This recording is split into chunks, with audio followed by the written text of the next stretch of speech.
Good evening, everyone, and welcome to this week's Fight Night Rising. We're off for a week, but glad to be back, of course. My name is Khroen, and joining me is the one and only Boopasaurus. Boop, how have you been? How are you doing tonight?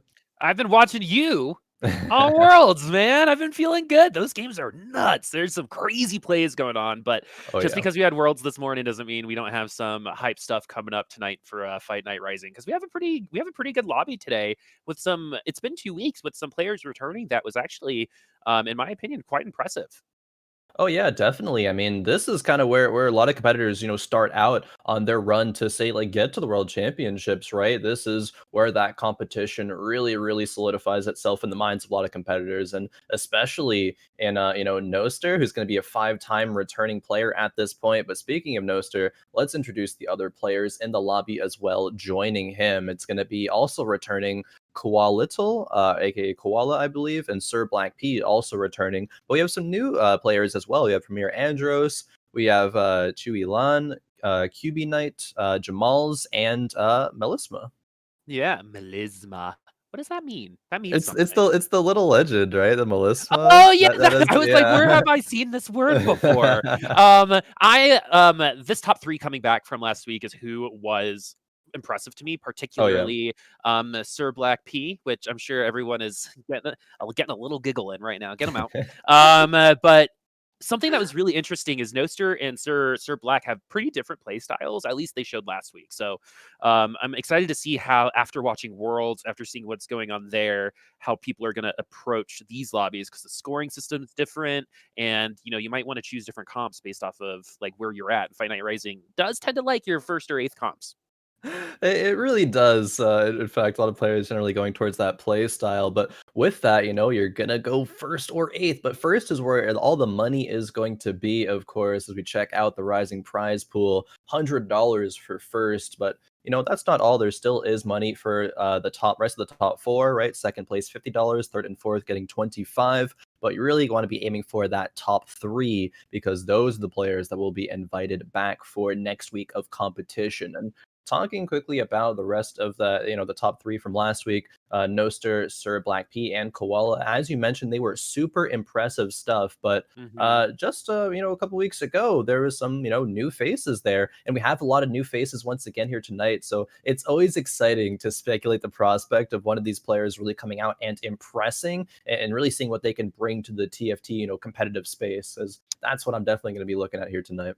Well, I mean, and to provide some context in what we're talking about in terms of why Fight Night is important, I believe every single NA representative has been here before on, on Fight Night Rising, maybe except for Kurum, who I know does most of the qualifiers. But I know we've Yeah, casted Sox, we've casted DQA like 3 or 4 or 5 times yeah. at this point, and I got to cast Ramkev in the qualifier, and it's not really a surprise that Ramkev is doing as well as he is, because he's so consistent. And one of those vibes, right, when it came to Ramkev was Noster, I believe, might have been in that lobby or was in the qualifier beforehand. And so Yep. that's how close this like play style is, right? The top of Fight Night Rising are people who go into worlds. Yeah. Right, No, and that's like a big thing to know, that you might start as a little bit of a nobody now, but turn into Ramkev, which every TFT player knows all of a sudden after 2 days, right? yeah. I mean, it's crazy because there's a lot of expectations on these NA players, but Mismatch Sonic's actually doing the worst out of the four NA Worlds representatives. DQA and Kerm unfortunately not advancing as well. Ramkev being the sole hope now, and Ramkev and other players, they, I wouldn't say started out on Fight Night, but definitely like one of their starting outs was competing on Fight Night, and that's, I mean, again, that's where you could really start to get your momentum underway if you start winning some Fight Nights. Noster was part of those NA regional qualifiers. Unfortunately, did not advance, but still the talent is very much there, and he's bringing it, of course, here to the table on these Fight Nights, returning for the fifth week in a row. And it could be literally any other one of these players reaching that spot eventually.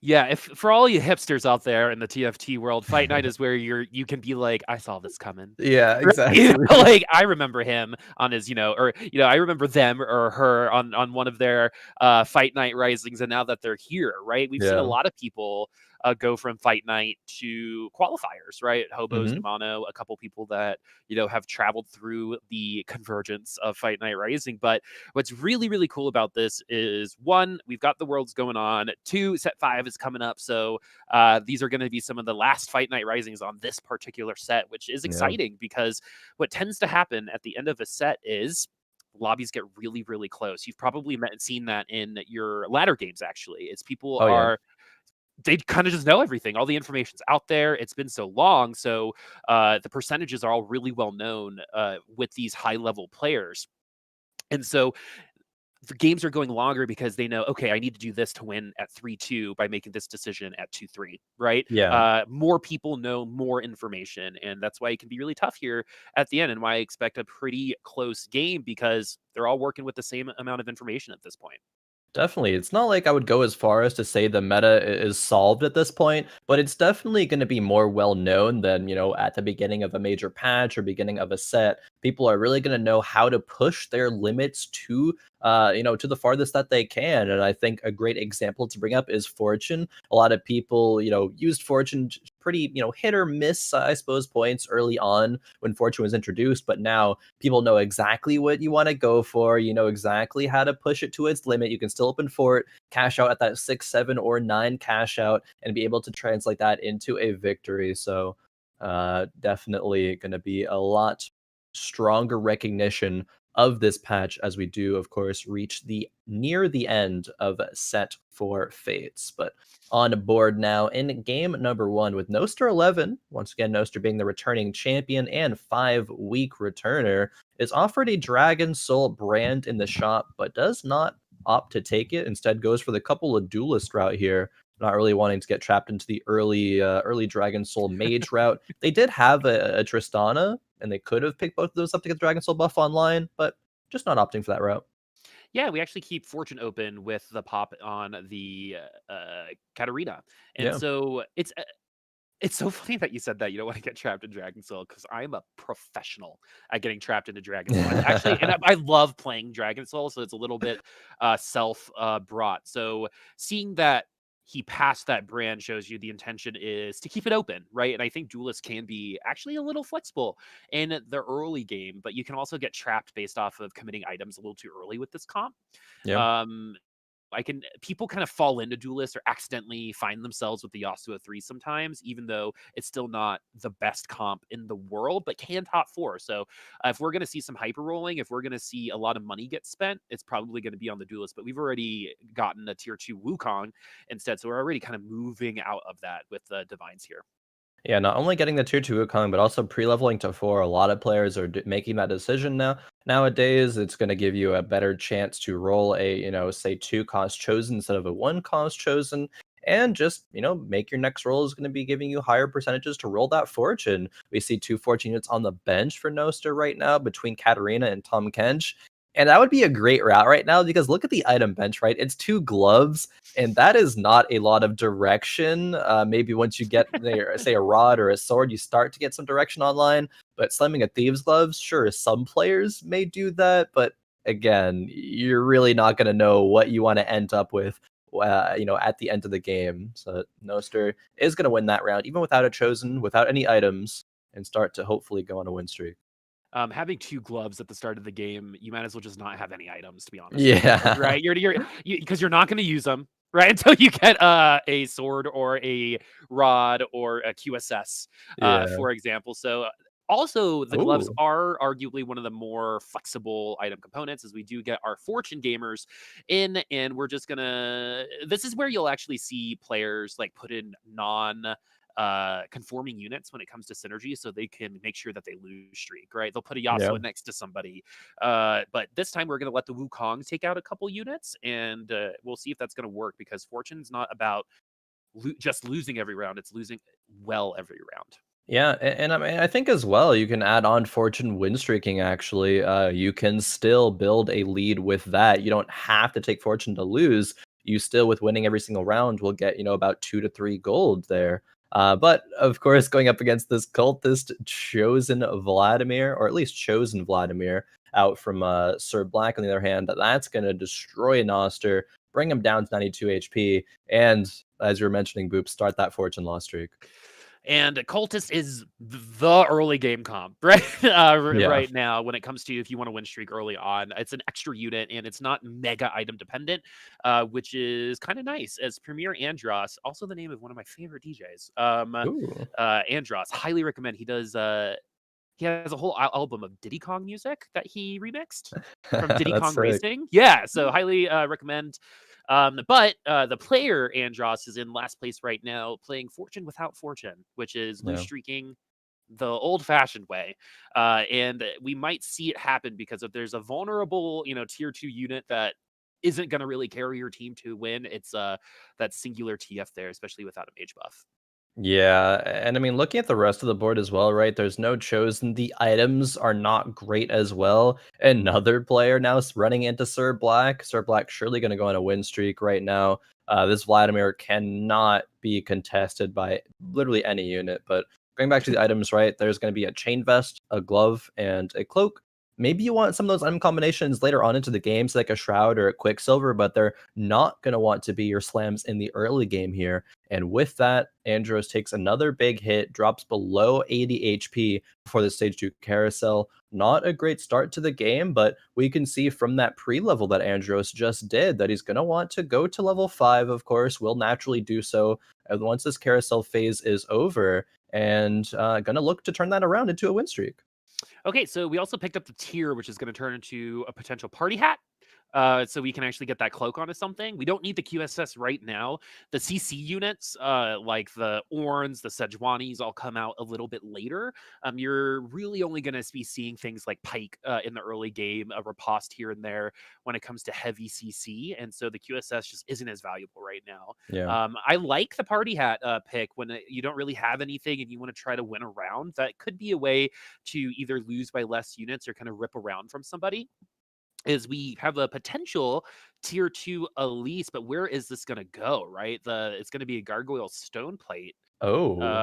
And that's kind of interesting. It leaves our hand of justice, so no QSS for this round. So we're going to go and make our Elise tanky, and this kind of tells me that we're a little worried, right? That we need a front line right now. So we went full defensive on the Stone Plate and full offensive with the Hodge on a non kind of Hodge holder, which is that Kindred. He'll get something out of it, or they'll get something out of it, but it's still not the best case scenario.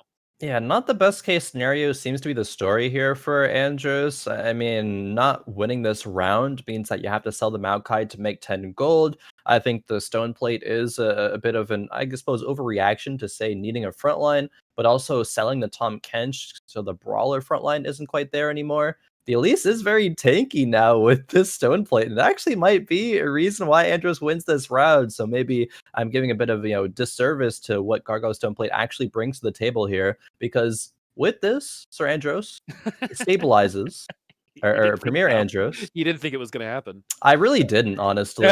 But they get to keep the Maokai pair, they get to stabilize, they get the 10 gold, and now with this Mystic chosen Janna, probably will be able to do a lot more than that, right? Mystic buff is in, Spirit buff is still in. Oh, actually, it won't be. It'll be sold in favor of Keeper, and that's a solid choice.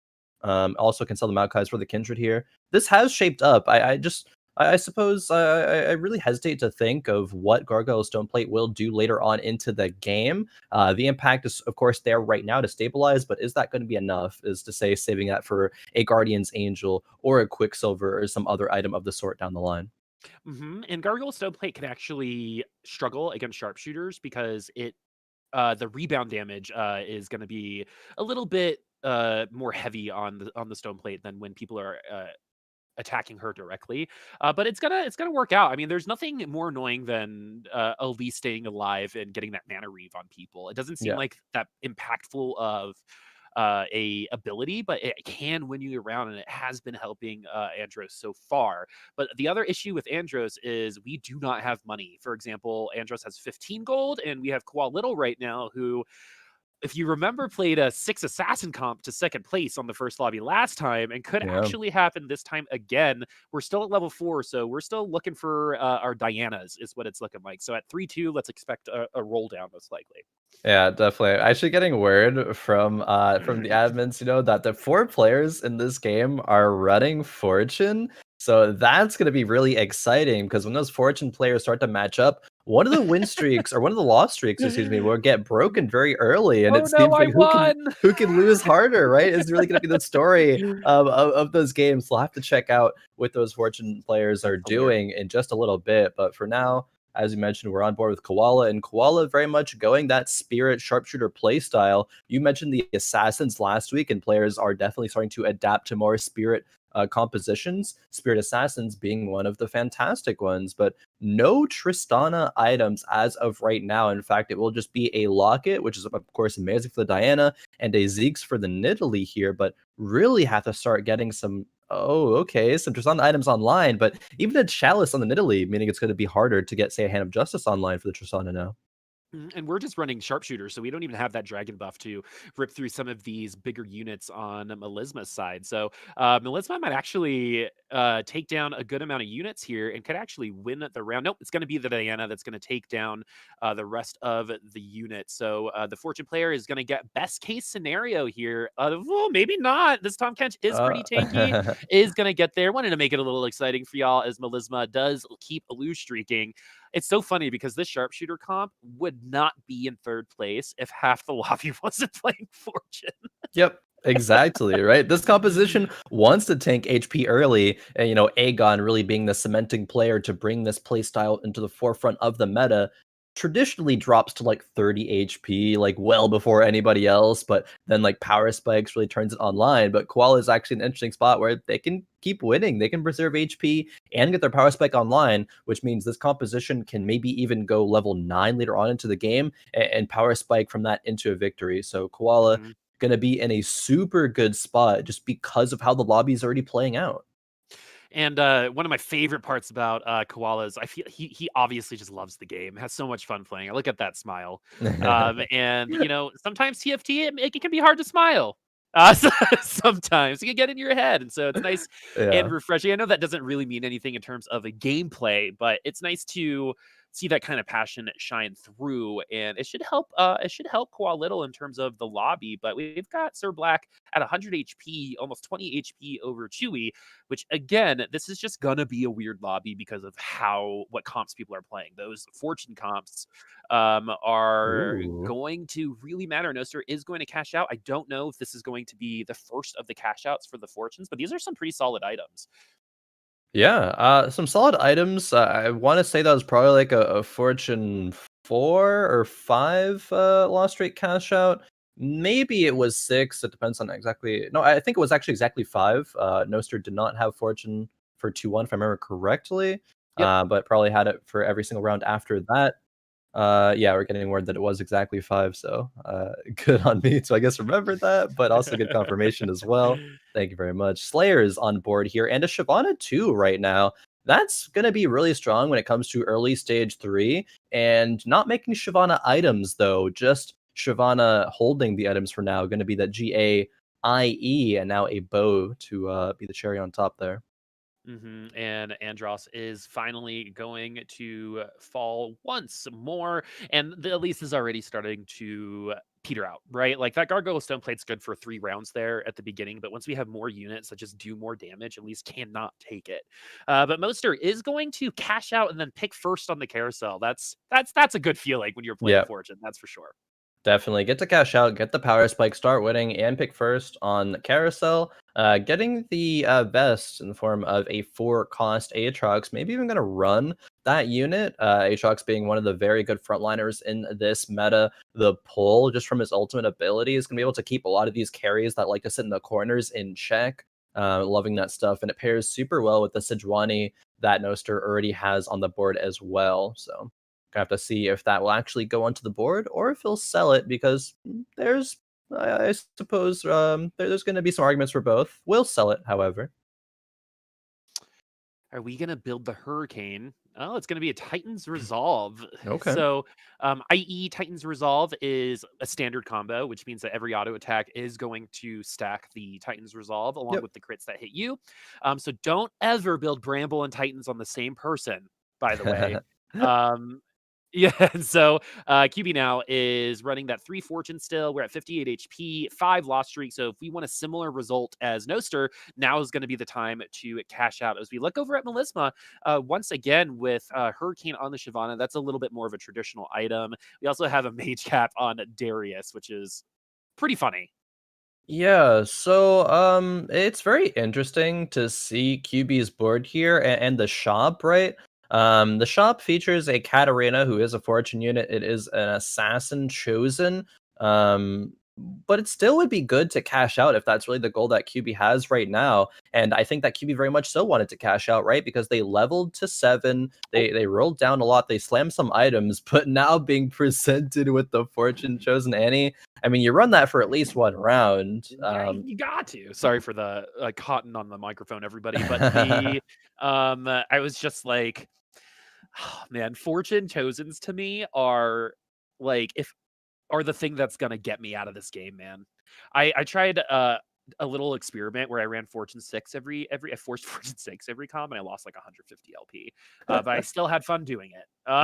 But this Fortune Annie's pretty good because in terms of frontline, you're getting a little bit more. Annie, one of the best frontliners, especially for mages, especially if you get that mage buff on her, so that shield can be pretty big. And what Annie does is create time. You're seeing it right now in combination with that Lulu. And what does time let you do? Well, get to those Darius ults, but more importantly, get to those Viger ultimates, which do take a little while to get out in the late game. But look at just how much extra time that backline had to get going, and Yeah. we're going to cash out. Definitely. I love what QB did in the preparation phase leading into stage 3-6. And now the cash out comes through. It's going to be 2 Nikos to give QB 3, as well as the gold to start really pushing that level 8, or at least rolling for some stabilization on level 7.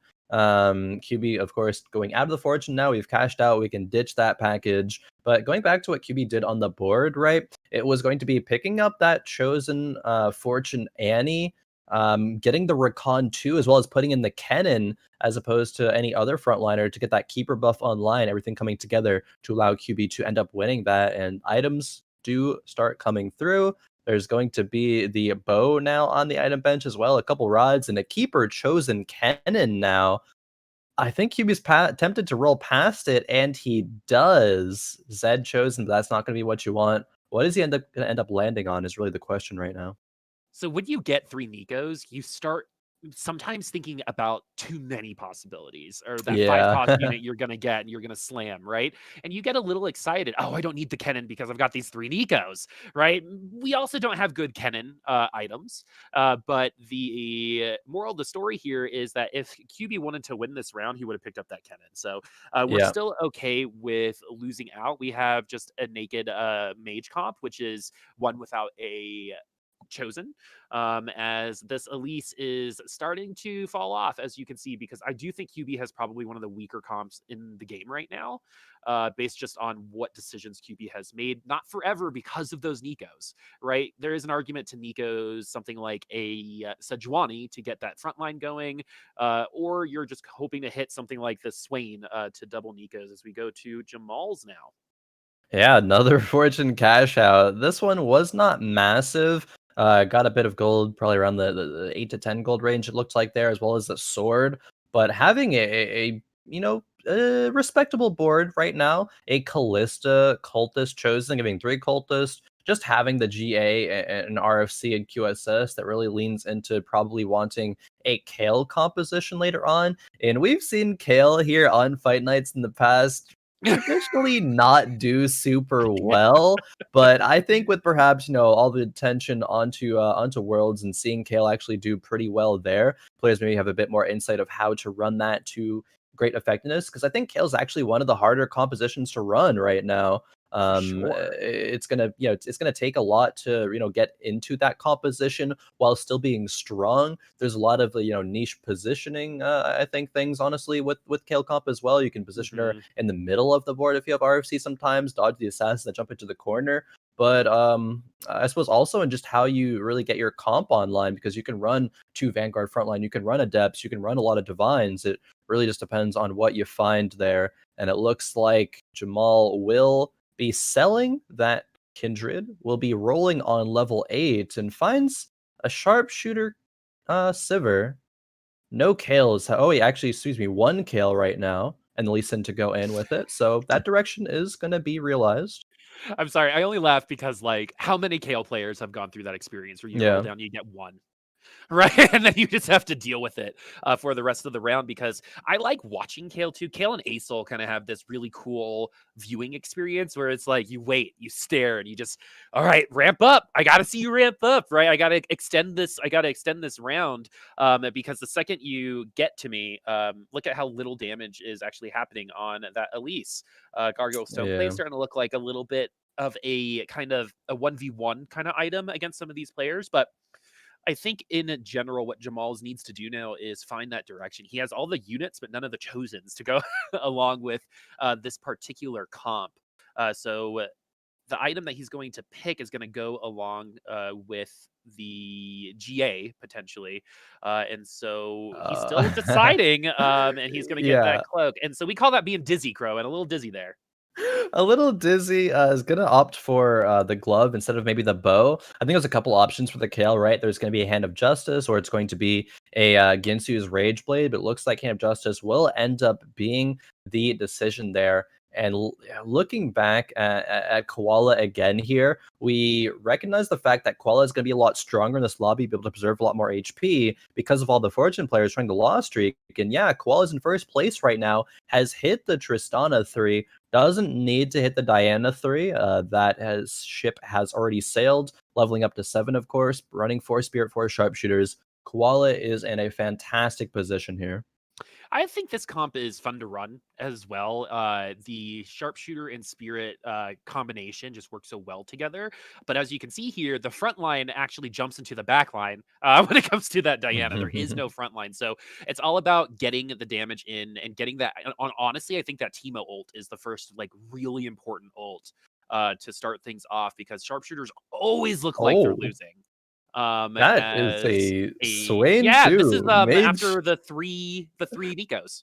Yep, that is QB right there, I believe. Yep.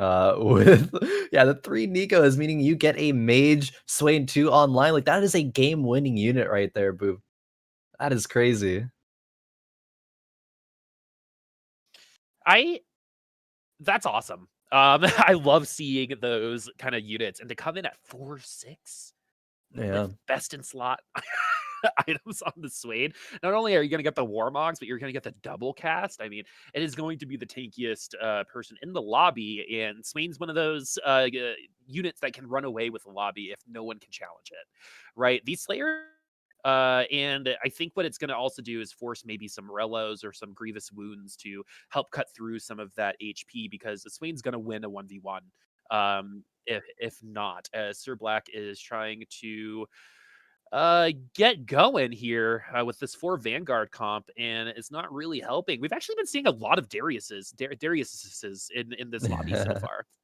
Yeah, okay, Fortune is going to be back in now, was not run during that last round. The Sejuani is chosen Vanguard instead of Fortune, but having the Samira 1, I believe the other side of the board there that we just saw was a Samira 2, so a lot of players running Fortune means they're able to get their legendary 2 stars online even before stage 5. Like, that's absolutely crazy, and goes to show you the prominence of Fortune in this meta.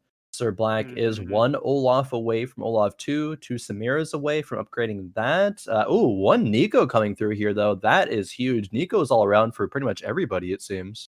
Yeah, making it a little bit fair, and we're not even going to need it for the Olaf. And so now we're going to Wow. be a lot more flexible on where we can put this Olaf and how strong this Olaf can be. I remember I was watching Worlds and someone compared ROC to something like a GA, and we actually have both. So this Olaf is gonna ult. There's Yeah. no excusing that unless like a Sejuani 3 hits it before, you know, before the ult. So now the whole lobby has to think about the fact that now we're dealing with Olafs that are already ulting with these Slayer buffs. So this is a pretty good opportunity to cash out for Sirblackp right now. But we do have a Samira 2 on the other hand with Hodge IE and Runan's Hurricane. Will the Olaf be able to get to it? It's going to be all about this Olaf as he is going to skirt the first Samira ult like a pro. Yeah, and that's because of the RFC, right? He's back in the backline being so safe. Now, a bit of a 2v1 right now between Yumi, Shyvana, and the Olaf. And Olaf's trying his best to lifesteal, but it's Dragon Tail just buff. not enough. Yeah. Sirblackp does fall down into single digit HP, the only player at single digit HP right now, but could be multiple eliminations in the next round, of course. The potential is still there. And there's already a lot of Samiras that are taken by other players, so Sirblackp is going to be hard pressed to, find one of the final Samiras in the pool, even though Mhm. the Nico is there. Exactly. I mean, I think we've already seen 6 get taken out of the 11, Yeah. so that is more than half of the available units. And yeah, you can create a Samira that's not in the pack with the last Nikos, but the chances of you getting it's already only 5% to land on a legendary unit. And think about how much lower that is to land on Samira specifically, which is going to really help if we are able to get there. And unfortunately for Sirblackp, we are on the strongest composition in the game Oh, right no. now. Look at that Swain. As you know, I like to say, it's in Swain in the membrane, friends. As QB is going to bring that Swain, I can guarantee you, to a top 4 and a potential lobby win. But look how much it's tightened up on the top end with our Fortune players, except Koal Little, all trying to get back into the top 4. Yeah, that's really gonna be a fantastic job of the Fortune players, really utilizing that power spec, I think, to their advantage. Unfortunately for Sirblackp, ran against I would say 2 strongest players in the lobby back to back. There was the Samira 2 and then the Swain 2, so you really just chop that one up to honestly sometimes just being unlucky. Jammalz trying to position that Lee Sin into the Swain there in case that's the matchup that they do find, and running into Noster. It is not going to be that, but Lee Sin trying to kick out the Darius instead. This is my favorite version of Kale. It's the Jeweled Gauntlet, because the spirits are going to give you the attack speed you need, right? Yeah. I think that getting a Rage Blade, if you are running spirits, not completely necessary. As Jamal is going to fall. I don't know if you noticed, but there's another Swain 2 in the lobby, and it's going to be Andross's. So QB has has a Swain 2. Andross has a Swain 2. Melisma was playing Fortune. Koal Little was not, and Oh, Noster. man. So all 4 of our Fortune players, I believe, other than no, 3 of the 4 Fortune players are in the top 5 right now. That is crazy, actually. What's in the water, right? There's just so much going on. These compositions are power spiking so hard, and I mean, partly, of course, got to give credit to the fortune there and all those cash outs, but still, just some intelligent play, being able to get these compositions online, knowing what you want to do in the future is a very important skill for TFT players because you not only got to worry about what your board will be like in the present, but what it's going to look like at the end of the game. You got to start preparing for that in the early stages. And all these players have done a fantastic job at doing that. We are on board once again with QB, 6 mage right now, not quite the 7. Maybe we'll try to level up to level 9, put 7 mage in there. The TF is on the bench for that occurrence to happen. We'll have to see what exactly comes through. We have 2 Vigars away from, say, maybe a Vigar 3 as well. Huge power spike on that Viger 3. However, I think it's like he's throwing the ultimate in slow motion as the QSS is going to go on the Zaya. Someone's been it's going to be on the Acel. Someone's been watching some clips today that a Kali play is I think influencing TFT right now. Everyone trying Yep. to hold on to their items until the very last second to try to maximize value, and it ends up working there.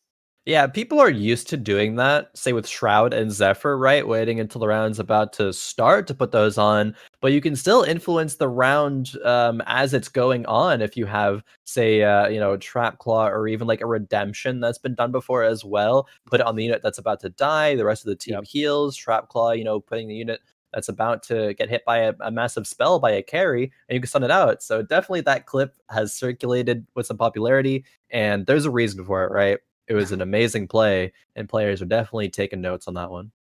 Yeah, it's going to become standard, in my opinion. I think a lot Yep. of people just kind of saw the way that went down, and it seems so simple when someone else does it, right? It's like, oh, duh, right? But sometimes you need to be told these things. As the Swain actually gets taken down by Wow. this Tryndamere, the Slayer buff definitely helping out. And I think we did mention that one of the best ways to get through that Swain are these Slayers because they can heal through the damage over time with that ultimate. And so the Tryndamere is going to help with that. Now we have a Rage Blade coming in that can either go on the Olaf, maybe you're feeling spicy and going to put it on the Asol to put it, get that ultimate a little bit faster. Not my favorite item on him. But Yeah.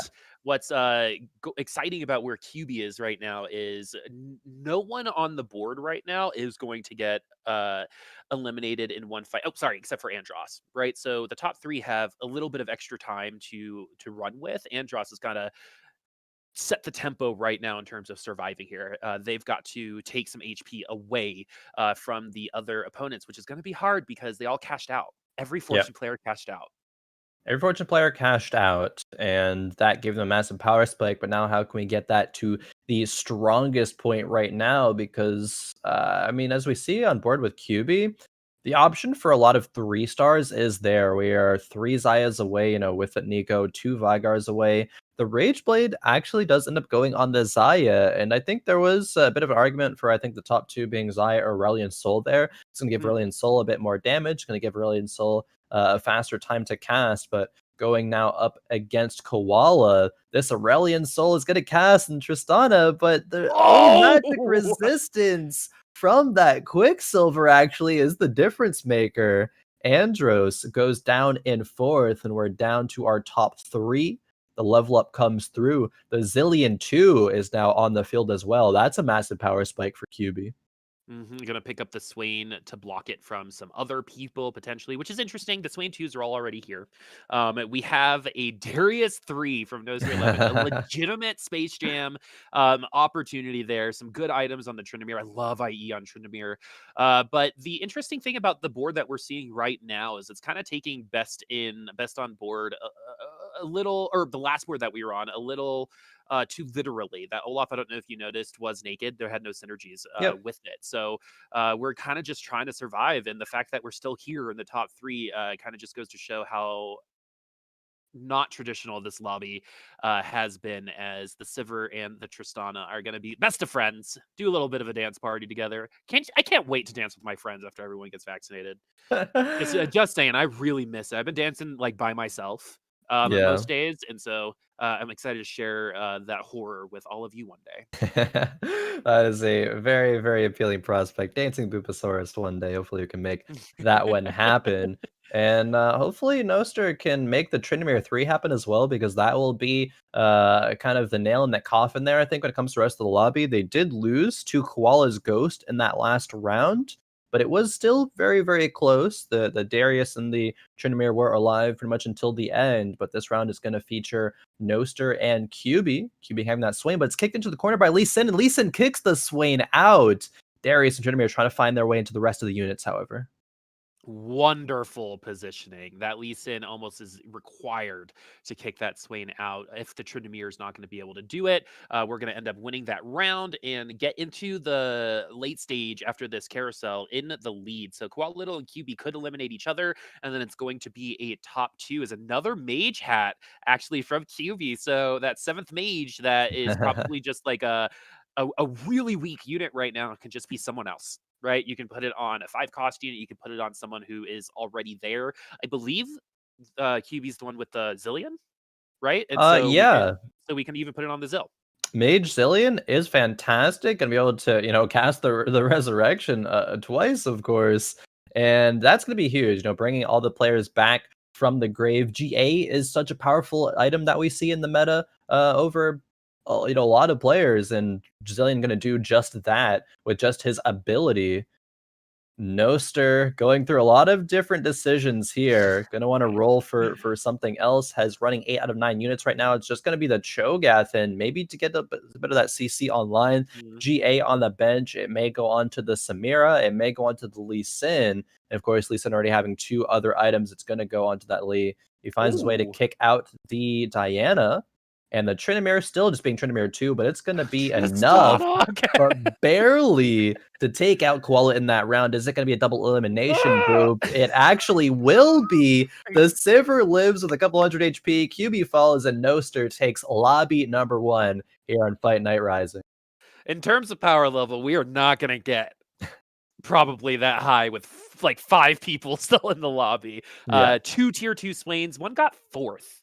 Right? So like that's how strong the top end of that lobby was. And we were at a top 3 for a very long time. So they were kind of Yeah. just, they tightened up and then our fortune players got to take advantage of that fortune kind of snowball.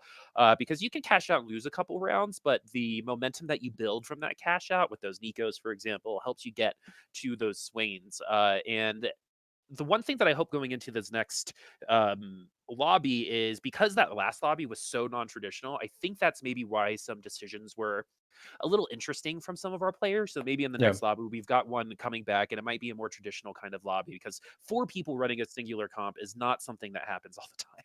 No, it really isn't. So that is very interesting to take into note as we move on to our next games. But first, let's bring you the scores from game number one. Of course, it was Noster winning that one, 10 points to his name. QB in second with 8 points. Koala going to be in third. And looking to the bottom, right? One of our returning players from last week, Sirblackp, had a rough game number one, but there is still 3 games left to go. So these placements can get shuffled up if they have some better placements down the line. Sirblackp down there because of Fortune Jail. I believe. So no, that was the 4th Fortune. So 3 Yeah. people ending up in the top, 5 playing Fortune, and that's just something that is really risky. There's 2 versions of it. You can try to do what I like to call like momentum Fortune, which is winning Fortune, getting that 2 gold every round, right? Yeah. So you can level up a little bit quicker. But when you're at a high level like this and you kind of just understand what boards win and lose at what different times, this was really cool to see how different people ran the same comp to different success, right? We got to really see the different levels of fortune playing during that lobby, which is something we only see 1 or 2 people do. It's usually 2 or Yep. 3 people, not ever literally half the lobby. And so the other thing that was really interesting was the fact that at the end game, it ended up just being, the traditional comp that won. It was Slayers, right? Yeah. Olaf ended up taking them down, and that's all that they needed. And basically, what I kind of noticed about this meta is if you have someone that can give you access to the back line, either through their ult like Tryndamere, right, or through an ult like Aurelion Souls, you're gonna Yeah. have a lot more late game presence. And I think we Mhm. got to see that through and through during the end of that lobby. Yeah, and it's crazy to think about as well. The prominence of the Slayer's rise, and I think it's because people realized exactly how to utilize that comp to its highest effectiveness. Traditionally, at the start of Olaf, coming into the meta, it was really all Olaf and not Tryndamere. But people recognizing, hey, Tryndamere is a pretty good unit and has backline access. And I think that backline access is key and what let Noster actually be able to win that last game. Tryndamere, I believe, with the GA IE and Titan's Resolve, all those items were slammed early, found their way to the Tryndamere, and really just dominated, right? Didn't even need the Mhm. Tryndamere 3, ended up selling that, I believe, to get the Lee Sin 2 online. And sure, it was a lot of things coming together, but still, that Tryndamere is going to be, or was, excuse me, super, super powerful. So excited to see how these players do adapt into game number two, because 4 people running Fortune again, Boop, that's going to really turn the lobby on its head. And that's what it did. Yeah. So do players aggressively go for Fortune? Because if more people are running it, right, it makes it super awkward to get your cash out at the ideal time. So maybe other players are Mhm. going to be kind of bullied off of that. As we've seen in the past, players get bullied off of running some compositions because other Yep. players are just doing them better. And that's always a fun, dynamic to think about here. Totally. And one of the things to also think about is like what you would do in this situation, right? Whoever is watching is put yourself in the player's shoes. You're looking at the computer and you just saw Noster win playing Fortune. Yeah. So I guarantee you there is someone who just said, I don't think I'm gonna play Fortune this round because I just don't want to.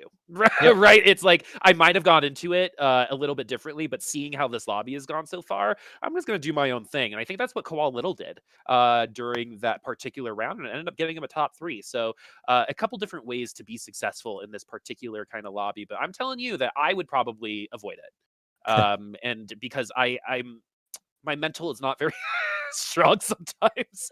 And I think I get like middle school flashbacks of being bullied out of life things, let alone just compositions in TFT.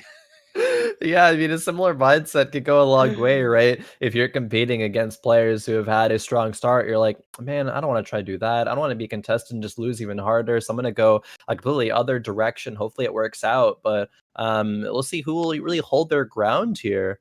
Noster, the winner from last week, the winner from lobby number 1 as well, gets potentially a brand 2 from the start, but doesn't want to have the sword, I guess, trapped on there. We'll just run the TFs, giving that cultist potential direction as well. Going to be amazing for the early game because, as we were talking about, there are multiple win conditions. You don't just need fortune and then the high roll, end game with a tier 2 2-star legendary. You can go so many different directions. I think this meta is actually really, really good for that. You can get these consistent placing comps like, say Keeper, even Brawler, I think is kind of undervalued right now a little bit, but can still find its way into the top 4, even win a lobby. We saw it win in Worlds actually yesterday as well.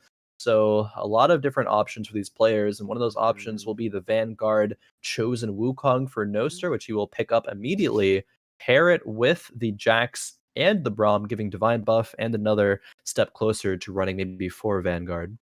We could be running for Vanguard, Olaf, not Olaf, Wukong, very different, totally Yeah. different colors. No, Wukong is a really great item carrier for a lot of people. Also, Bonky Kong is always fun. So I wonder if we're going to get to see some Bonky Kong because you can put the Kale items on the Wukong. You put Kale items on a lot of people. Like you said, the hard part is getting to the Kale and then getting Kale 2 and then getting, your executioners. Like it doesn't come online. You don't even have access to it until level, 5/6, right? And Yep. then you need 3 copies of that unit that is going to be contested. That is one of the biggest reasons why Kale can be so weak in the late game. I always feel like Kale is married to 6th place, right? Because the second you get her going, it's kind of like playing Fortune. You have like 18 HP, right? So the people who can get to Kale, get to those items and slammer and understand, like you said, that positioning in the back line, Yep. right? That doesn't have to be, your carries do not have to be in the corner, depending on where everyone else is positioning. Then I think you can find success. And this is a great start on how to get there, as this Vanguard comp is not going to be receiving a ton of damage from any of the traditional early game comps outside of maybe Galio. No, I mean, the composition looks pretty strong from both players here. I think it will be a bit stronger, of course, from Noster. The GA is still active and available on the Wukong as well, if anything were to go wrong. But Jammalz does take the loss there. Both players level 4, as they still like to be. Moving on board with Andross. Andross also level 4. A couple of sharpshooters online with that chosen Yasuo, and not really wanting to go the reroll route, right? I don't think that duelist composition has been played with real Yasuo very typically in a long time. Sometimes duelist can work out, but usually it's off the back of a, say, like Callista 3, or Yeah. making your Kale a duelist, perhaps. Because that's going to be super strong. But Andros still utilizing it, I think, wonderfully in the early game right now. Yasuo is a great item carrier for those attack damage items, Hodge being a very flexible one that also gives him some sustain right now. Or actually extra damage. I don't believe it rolled healing here, but still going to be winning this round, it looks like, versus Melisma. Man, it's crazy to see how slowly Tristana shoots without youth spirits and attack speed. It's whew. Anyway, also, I don't know if Andros noticed how styling he is matching his chair, and that jacket is Yeah. fly. That jacket. Anyway, back to TFT. This isn't a fashion channel unless you want it to be, chat. But we can make this whatever you want. But what I really like about this particular start is we're not married to it. Exactly. So, Yeah. and so we're Case not in point right there. Case in point. exactly. And so, like, it got us a couple of the first round wins, and because we now have those 2 rounds to, prop up our Tristana and find a little bit more at level 4, I think that was a good opportunity to sell a unit and just get a couple more gold to roll into a Tristana that we ended up not rolling into. But I do understand the decision making. Yeah, it's very interesting as well because, as you mentioned, of course, you're not married to this composition, and Edris immediately sells it. But it could have still been used to get that win streak a little bit further, right? maybe you can still win streak with this Tristana, as yeah, it looks like it will actually happen, but the Yasuo may have been a bit more powerful. But what this does though is it gives Andross the ability to reach 10 gold while also pre-leveling, keeping the win streak as well. So kind of everything going right here for Andross. Even has the opportunity to say roll a 3-cost chosen the next round, because you can start doing that on level 5. So this is a wonderful spot to be in if you are Andross. But moving on board with Melisma, running some brawlers as well. A lot of people, I think, it seems, running brawlers in the early game right now. I would imagine that one of these players might actually stick with that direction. Say go for some Shyvana carries, get the sets online, and go 8 brawlers. Sets that unit that always shows up when you don't need him, but when you do need him, he's never there for you. Yeah, feels like it. Feels like my ex. But the it was just like so appropriate. That is exactly how people talk about their exes. Anyway, Melisma, with the Melisma in the corner, it's so funny how people get so committed to their little legends because Chonk is the best. But Melisma is not going to be playing Fortune. Like you said, it's going to be running that brawler. We're keeping mages open as well. The early game brawler setup can lead 3 different directions. The least common is Elderwood, but then you can either go 8 brawlers or you can kind of pivot into mages. And so we're still kind of deciding which direction we want to go, but we have a pretty good front line. We should be getting this Viger even at tier 1 a couple kills.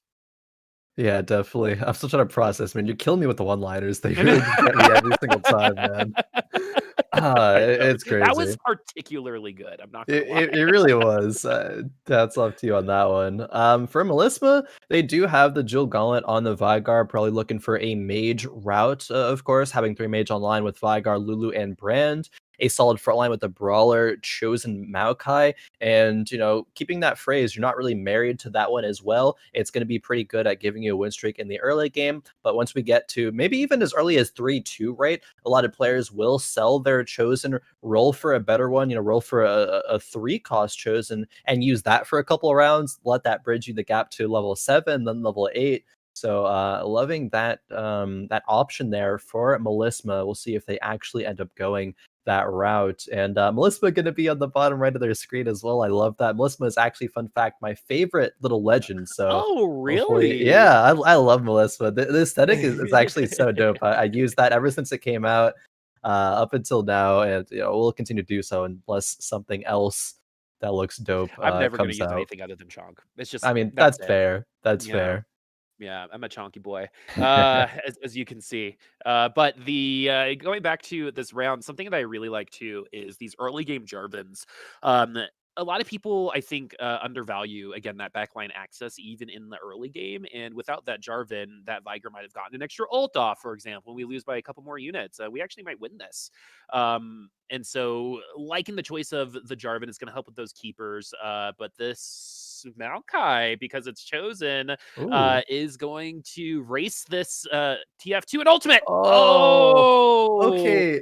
That's what? actually so impactful because Melisma was actually considering placing the bow onto the Maokai, and that actually would have made the difference, right? I think Hmm. Melissa said that, you know, or I guess processed that they maybe didn't have to, but recognized that just a little bit wrong. The TF spell came through at the last second, and they don't go on a win streak leading into Krugs. In fact, they're on a 2-win streak, but that's going to be broken. And I think that is so devastating because that's going to hurt your economy moving forward into the rest of the game.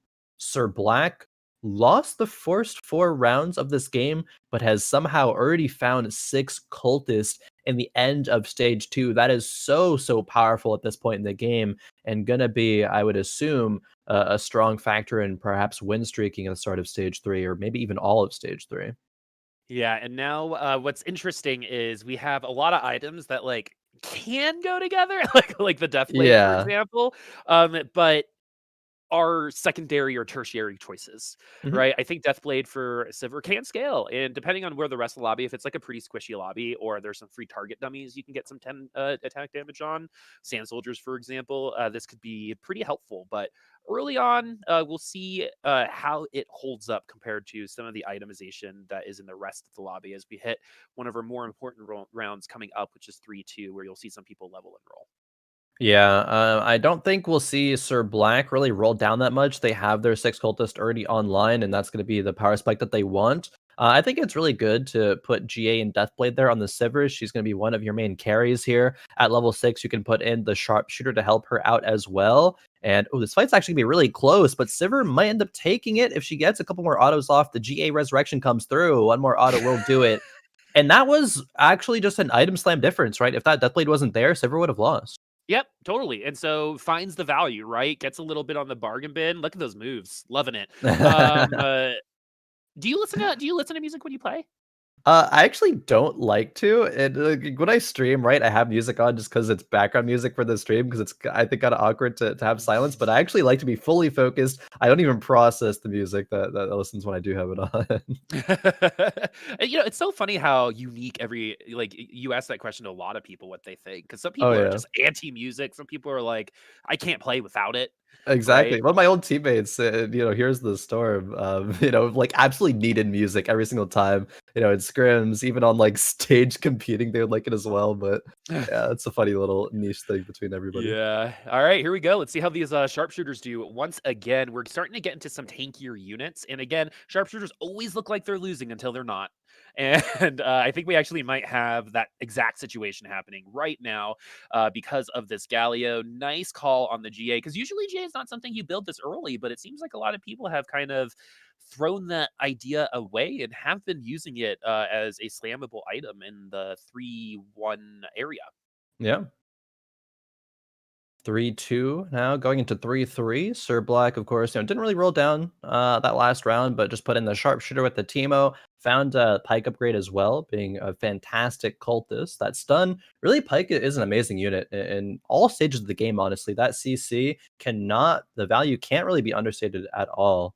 Sirblackp sitting at middle of the pack in the lobby right now. Noster still being on top, not on a win streak though.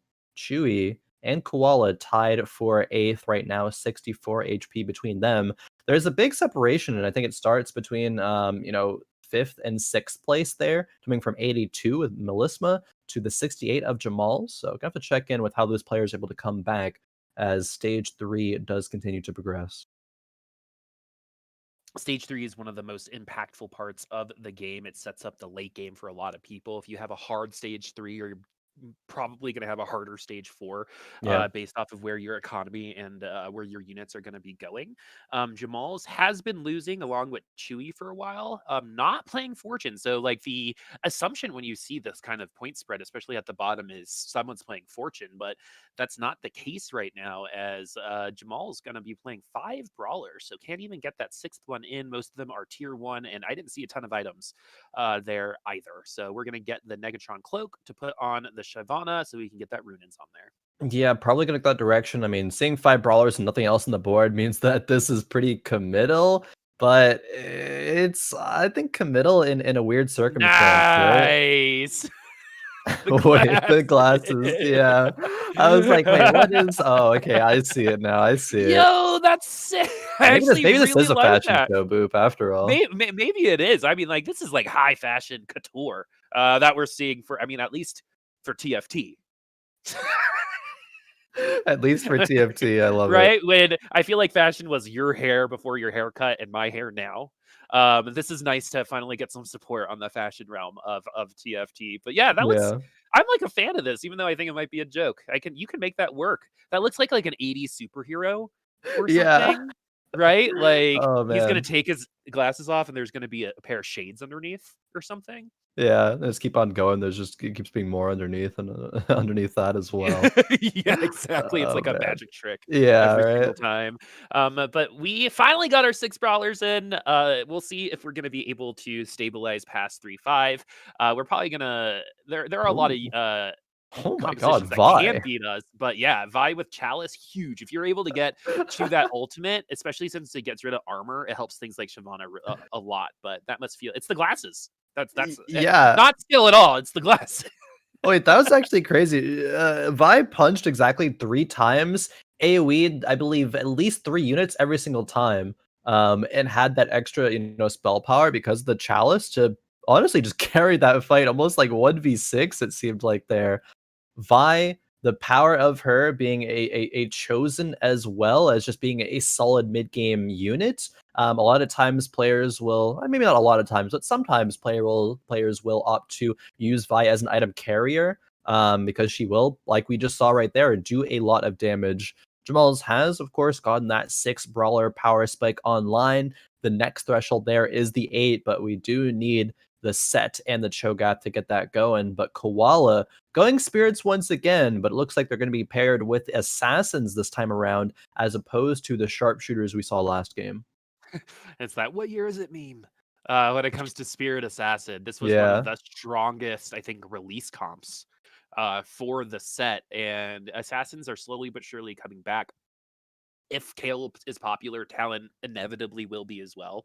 A lot of the time, Talon has always been a counter to those backline carries, but we don't really see a lot of Talon getting run. We don't really see a lot of Kale in Fight Night Rising. Like you said, it's just not, it's notoriously not successful here. Yeah. And so it has been a while since we've seen a Kale win a lobby at Fight Night Rising, but maybe it's just the style of play that we're seeing here, as Jammalz gonna be putting on some fancy shades for the most mono composition in the game. So at this Yeah. point, you're just trying to find set, right? Once you get set, Mhm. you can start feeling excited about your future when it Yeah. comes to these brawlers.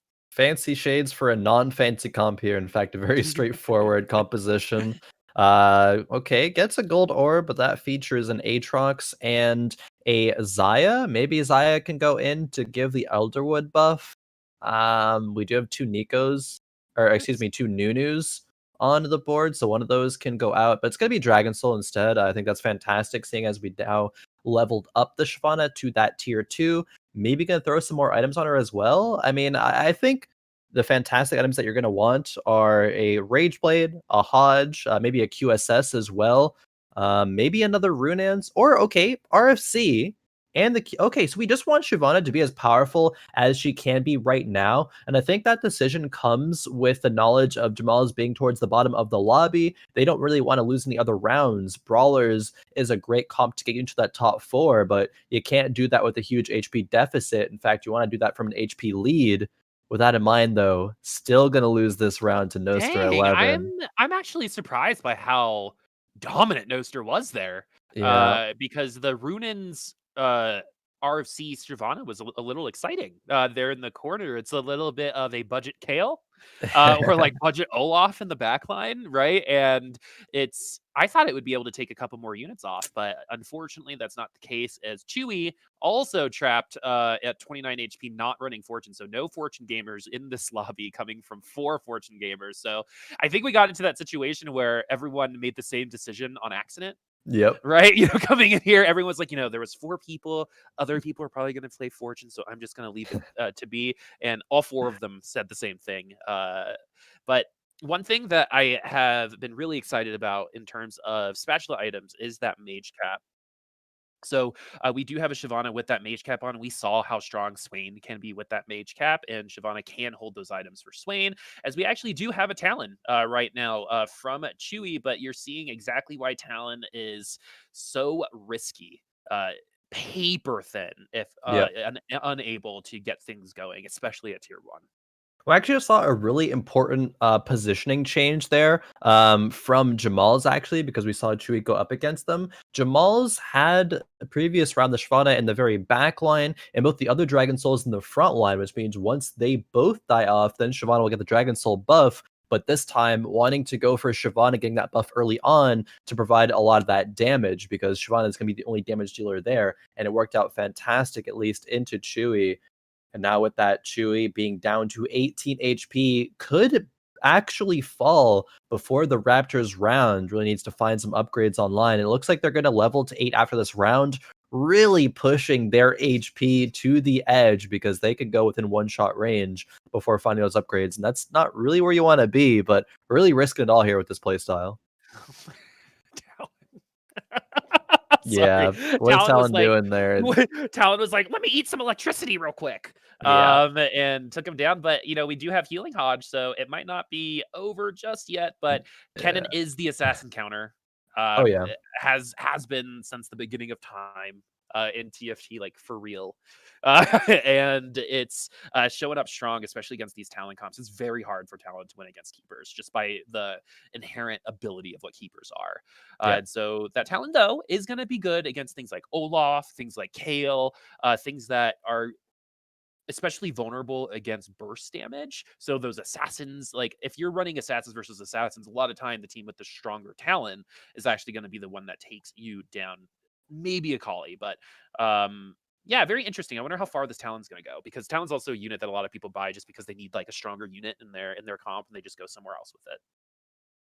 Yeah, fortunately for Chewy here, going to be able to get that Morello's buff online, Morello's item online, the Morgana. Lucky Lantern coming through, a couple item reforgers, a couple item components as well, but we need to start rolling down, Chewy. Need to find that Morgana 2, need to find the Talon 2, and the Janna 2 on top of that. So good upgrades coming out right now, but we still need more. Shen, fantastic, gets both the Mystic and the Adept buff even further. The Pike goes in for the Assassin buff, Jeweled Gauntlet, actually the Morgana as well. So Chewy has stabilized quite nicely here, but is it enough? That is the question. All right, we actually get to see my theory. The Yeah. assassin comp with the better Talon is going to be a little bit better to win, but you got to roll healing on that Hodge. I think if you really, really want to put that to the Oh. test, but we're actually going to lose instead. The other assassins are going to take over. Shielding so good against Talon. It's just Talon is so, when he's good, it's a very specific situation, in my Yeah. opinion, right? And you can, I mean, the last winner in set 4 proper was a Talon comp. I believe it was Ramcav, actually. He won. He got second and first with Talon. So like Yeah. it is a thing that you can make successful. It's just the way that the lobbies are right now, with the Vanguards and Mystics being so strong, with HP being pretty big. You kind of need like a lobby with a lot of Kales and a lot of Slayers for that Talon to be pretty successful. Not these Cannons. Yeah. These Cannons are gonna absolutely wipe assassins if a good ult gets off. Yeah, but I mean, the Akali has the RFC, so she's able to outrange the Ken ultimate there. Has QSS as well to be able to not get stunned, even if she is going to be within range of the Kennen.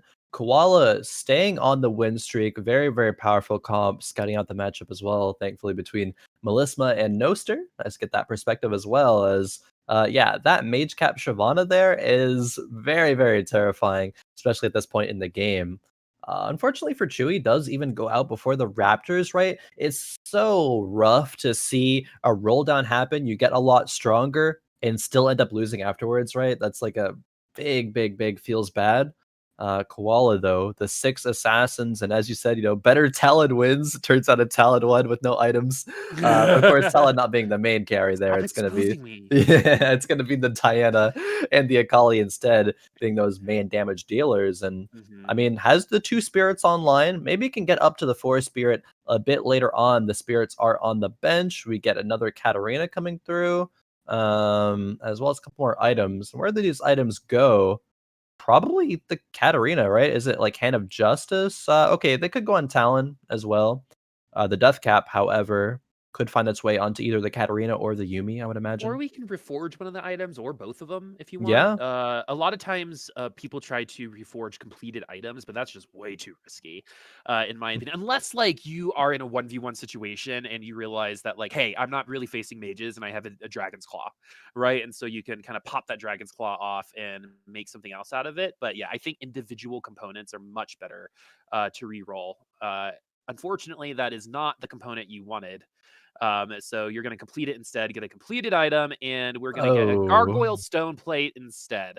And so unfortunato on those rerolls. That's some just bad RNG for Koala Little. I feel like a consideration at that point could have been to, go full one direction. If you're going to reroll a component, do it 2 times in a row, right? Not just take the one loss and then say, okay, I'm going to reroll the full item. Just reroll the full item twice to get multiple attempts to get that online. But it will be one of each, and we will land on a Gargoyle Stone Plate. Not an amazing item for the Katarina, but will maybe allow her the difference between ulting and not ulting sometimes. Koala is notably not leveling to level 8 instead rolling down to try to 3-star all of these assassins, is not prioritizing putting the forest spirit buff online. I love that. Yeah, the celebrate. Yeah, that's a funny little thing there. The koala, of course. Oh, Gonna duh, be Chris. Oh my god. yeah. Oh my god. You didn't make that I connection? did Oh, Boop, I'm not. I was just disappointed like, in you. oh, a cute thing with pom Cute poms. thing Oh wiggling. no. I'm disappointed in myself. I've told It's you the okay, story that Boop. I didn't know the Burger King logo was a burger until like a year ago. Oh, really? I don't think Yeah, you like mentioned I that, just am but that's not funny. good at that. I am not a visual learner. I am completely auditory. But we are gonna hit our Ooh, talent too, and we are alright. gonna roll. It looks like. Am I colorblind? Is that Why red or is so? that yellow? On For the on for the the on the HUD? talon, yeah, for the Hodge. Is that I think it's red. Honestly, it does look a little hard to tell there with the board, but it does look red. I believe it will be the extra damage as opposed to the healing. Yeah, it does look pretty red. Koala is one Katarina away from Katarina 3, two Dianas away from Diana 3, but the Nico's help is on the bench as well. But going up against Noster, who has somehow just quietly found a Nico 3, still being on level 7 himself as well, this Nico is gonna be super dominant when the assassins all jump to the same place. They clump up. They're gonna find their way to the Oh. Nico. But the Dragon Claw, it could be the difference if it's Diana 3. I don't know if it'll be the difference right Yeah. now. Yeah, Diana 3 probably needs to be found before that matchup goes the other way. But good comps coming out of both of those players, and of course that is shown into that matchup being super close. That Fabled comp is a pretty standard top 4 comp a lot of the time, but depending on the lobby, you can find itself pretty weak. Some people say it's funny, I've actually heard that Fabled's inconsistent and consistent in the last week. So what I think is consistent is the fact that Nico needs to be tier 3 and has to have a jeweled gauntlet, in my Yep. opinion, to make anything happen with that Fabled comp. You could top 4 with like a Nautilus 3 with like some good items. We've seen that happen, but Nico Yeah. is definitely the traditional approach, and the Hextech Gunblade defensive item with Jewel Gauntlet is usually the way to go. Instead of QSS, we probably get a Vanguard buff, but we're looking at Sirblackp right now, who is got a Warlord Chosen Tryndamere, but no other Warlord. So we don't get that extra damage, but we're totally okay with just having our Tryndamere there as a strong unit, but we're feeling less okay about it, especially seeing a tier 3 cannon pop on the board. Crazy that no one's been playing keepers today, outside of this one comp that we're seeing here. But Sirblackp is having a hard time right now, even with that Aatrox 2. It's gonna be tough going. This Yeah. roll on the Thieves Clubs was not friendly.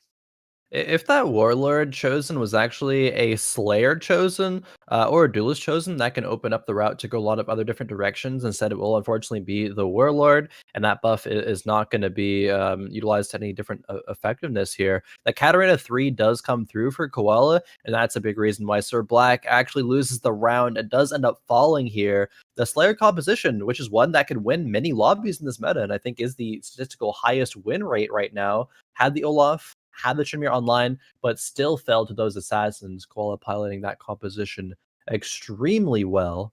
Melisma now being on the cusp of elimination gets the Ornn Ooh. artifact. Zhonya's coming through. Maybe you can put that one on the, Sejuani to get an extra ulti off. Maybe the Annie to provide a bit more frontline as well. 5 Mage coming through as well, but no Aurelion Soul 2. Doesn't even have the pair yet. That is a bit rough. Yeah, we might have one more round, and we could get lucky and get like a Nikos on the Nexus minion. This is the right decision. It is very good for Sejuani to get 2 ults off. It's just, Yep. it is one of the biggest pieces of CC in the game, but we have the QSS in the back line Oh. with Jammalz. And let's see, it's going to be the Shyvana battle, and it's going to be Melisma taking it with Jammalz at 1 HP. So Nunu just ate the whole Zonias before it even procced there. I'm pretty sure, unless my eyes are deceiving me, that Sejuani did in fact not get 2 ultimates off. I didn't actually know that's what would happen in that scenario, but glad we got to see that interaction come out. Yeah. On board with Jammalz, 1 HP, 1 life remaining, 6 Brawler, has not found the set yet, but is 1 Shyvana away from Shyvana 3. That would be a massive Ooh. power spike. Also, Hextech Gunblade, great item for set once we get them. the party hat here, or the chalice of power for Melisma, also not a bad idea, especially since a lot of his units Oh, already. Oh, there's Nico's the help comes through. Nikos. Um, where is it gonna go? Well, we can have the Shyvana. And so we. Oh, interesting. Yeah, Where so are you okay, gonna go?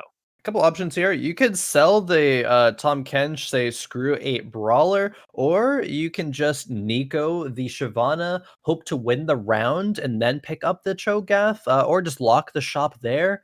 But it does go into greeting future power versus power right now. Of course, the Cho'Gath is not going to be upgraded, and that could make the difference here. But with Shyvana 3, hopefully that is enough here for going up against Andross, the keeper player with Kennen 3 with fantastic items and Zillion 2 to provide all those resurrects. Oh no, Shyvana has QSS, so we're actually feeling okay-ish about this, but Oh unfortunately, it no. is not looking good right now. This Nunu is Nunu. gonna have to pop off. We do have the Hextech Gunblade, but this execute should be all she wrote for Oh. Jammalz. And we have a top 4. All of a sudden, this QB is going to be taken down, takes off the glasses, puts on the regular pair. Maybe we just need to see a little bit better. We got a little dizzy. And move forward as we're seeing a lot of tier 3 units across the lobby. I don't know if you saw the Akali just get Yep. picked up, but it's very interesting now because what Koa does to the whole lobby is force positioning, right? Because there is an assassin player. When there's an assassin player, you have to position differently, or else Yeah. your in the back line are just going to get screwed. Exactly. I think it's one of the reasons why Melisma did choose to put that Annie in the backline as well. Maybe the assassins will get caught on that, allow Aurelion Sol a bit more time to get the cast off. But oh man, that Kennen keeper composition so strong. Shyvana is still alive, and Sejuani does get another ultimate off. Will it be enough? It doesn't look Ooh. like it because Kennen gets another ulti off, is able to revive. Melisma drops now to 1 HP. 1 HP seems to be the name of the game for a lot of these players right now. But I wanted to draw attention to now Diana 3 getting picked up by Koala. And you need to protect this Aurelion Sol if you're Melisma. And how do you do that, Boop? I think it's actually going to be putting Aurelion Sol in the front line. Front line. Yeah, Yep. exactly. But I don't know if Melisma is actually thinking about that. Just wants to corner that unit there, move to other side. But Melisma opting to keep it there in the This back line. is not being dizzy. I think this is just being a little hard-headed Yeah. in terms of like Asol is just it lives in the corner. Yep. Right? In every like TFT video, where is Asol? In the corner. Mhm. Right? Where in most games, where is he? He's in the corner. Right? So I totally get it, but it's actually this was the matchup he needed to position against. Yep, and And come through, and I mean, you might have lost anyway, but I think it would have yeah. been a bit better if Rinso was in the front line there. Would have been a lot safer. The Frozen Hearts, actually, double Frozen Heart from Katarina made it hard for Alien Soul to even get the cast off because the attacks came out a lot slower. At least Melisma gets a top 4 with this. I think that composition was solid. You got the Mage Cap Shyvana, you got the Aurelion Soul 2 online. The top 4 you can't really be disappointed with, I think. Oh, totally. Not surprising that the last 3 people here are these 3 comps, right? It's Yeah. tier 3 carries through and through. You got the Nico for Noster, you got the Kennen for Andross, and you've got like the whole board for Koa Yeah. other than like the 4 cost units. So because of the scouting, I didn't quite see what everyone picked up from the carousel. But that's actually a really good time to remind everybody, if you hover your mouse over the screen, you'll see everyone's Twitch profiles, and you can follow everyone there. If you go to Twitter and the giantslayer Twitter, you'll see the announcement for the lobby, and each person's Twitter will be tagged in that as well if you want to follow some of these players. For example, Yep. I learned that Jammalz is a computer science major at Northwestern, so that means he's smarter than Oh. me. At least in some aspects, Boop. I mean, you might got some other things on top of that, but definitely smart when it comes to computer Khroen, science and in TFT, of I course. majored in tuba. Okay, so like I'm willing to say Hey, that man, I mean, computer science might be a little bit more heady than my tuba the I'm just Hufflepuff of saying, Boop, instruments. Just saying. you got something to your name, right? You know a lot more about the tuba, of course, than pretty much probably anybody else, It's certainly probably. me. I actually found I found my concert from when I was a senior. I'm gonna put it on Twitter one day, and you guys can Ooh, all hear me play my tuba when I was like big into the tuba. That's a sentence that I just said. Big into the tuba. Anyway, big into uh, the tuba. I love the tuba. I majored in it, so that's good. I mean, yeah, No, I would hope you love it if you're gonna be majoring in I know, tuba, of right? course. It was like so I ended up teaching music for a bit, which actually helped me a lot in the esports. As you can see, this is a koala because of his name, right? Yes, exactly. We've made that Exactly. connection. Yeah, we sure did. As we're in the top three, everyone's got 2 losses. We're probably going to get 3 people. We are going to get 3 people in round 7.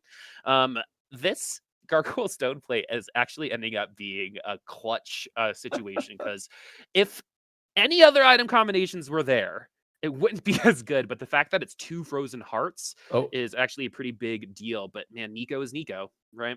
yep, Nico is Nico, but Declaw is Declaw, and now that Diana has leveled up to tier 3, like we mentioned earlier, that is gonna be the difference between taking that round and not, and Koala does end up taking it.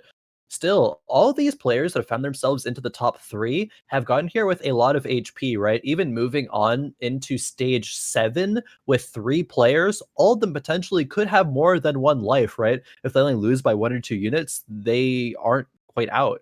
Ooh, okay, a Warlord spatula coming through there for, I believe it was Andross. And they're actually gonna be able to use that to get the 3 Warlord buff online. That's gonna be pretty sick, actually. Hmm. Koala has time to roll a bit to get a better unit than just a Yumi 1 on the board, because the Yumi 2 is already there, providing that Spirit and Mystic buff. Lee Sin could go in, maybe another Yumi 2 if that's, found. But what will be the decision here for Koala? Koala's like, I don't need no front line when I just get to your back line, Yeah. right? And it's been working out so far. The fact that that Nico comp ended up losing there means that this comp and assassins have always been esque in this way, where they can kind of just randomly beat any comp, right? Based on like where positioning is, based on where the crits land, right? Like an Akali and Diana going on to the same person is going to eliminate them. Yeah. So we have a Warlord Lee Sin for Andros. So we're going to get to experience that right now with this Zillion in the backline, and they're just going to be fine because everyone else walked up to the Janna instead. And so we spread out for this Kennen ult, and we get a little lucky there. So this is going to be the Akali against the Zaya, which isn't a sure thing. And it's actually going to take Koala Little down. Yeah, so Keepers is going to be a counter to the Assassin's composition. Assassins all jump into the backline, of course, Kennen with that massive AoE ultimate, and Zaya to clean things up. But that fight was a lot closer than it usually would be, to be completely honest. It really was the Akali having the RFC that's making a lot of difference in this matchup. She's able to clean up a lot of units while being safe in the backline. As long as the Akali jumps away from the clump, right? You actually don't want her to jump into that clump because she has that increased range. But it's going to jump on into the Nico here from Noster. Let's see how this one goes.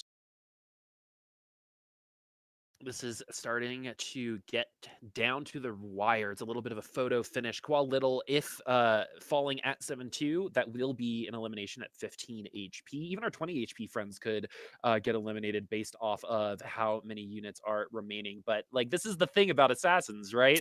We saw him win against that Yeah. Nico, and then we come back again, and it doesn't. And so Koala Little is going to be eliminated, and we're gonna have Ooh. a 1 HP last potential round between Andros and that Kennen 3 versus these big beefy units in this fabled comp. And so now we don't have to put everyone in the back line either, right? The Yep. assassin comp is gone. And so you're already seeing everyone move forward as the fashion of TFT really showing up today. I am in love with this jacket. I'm sorry. Yeah.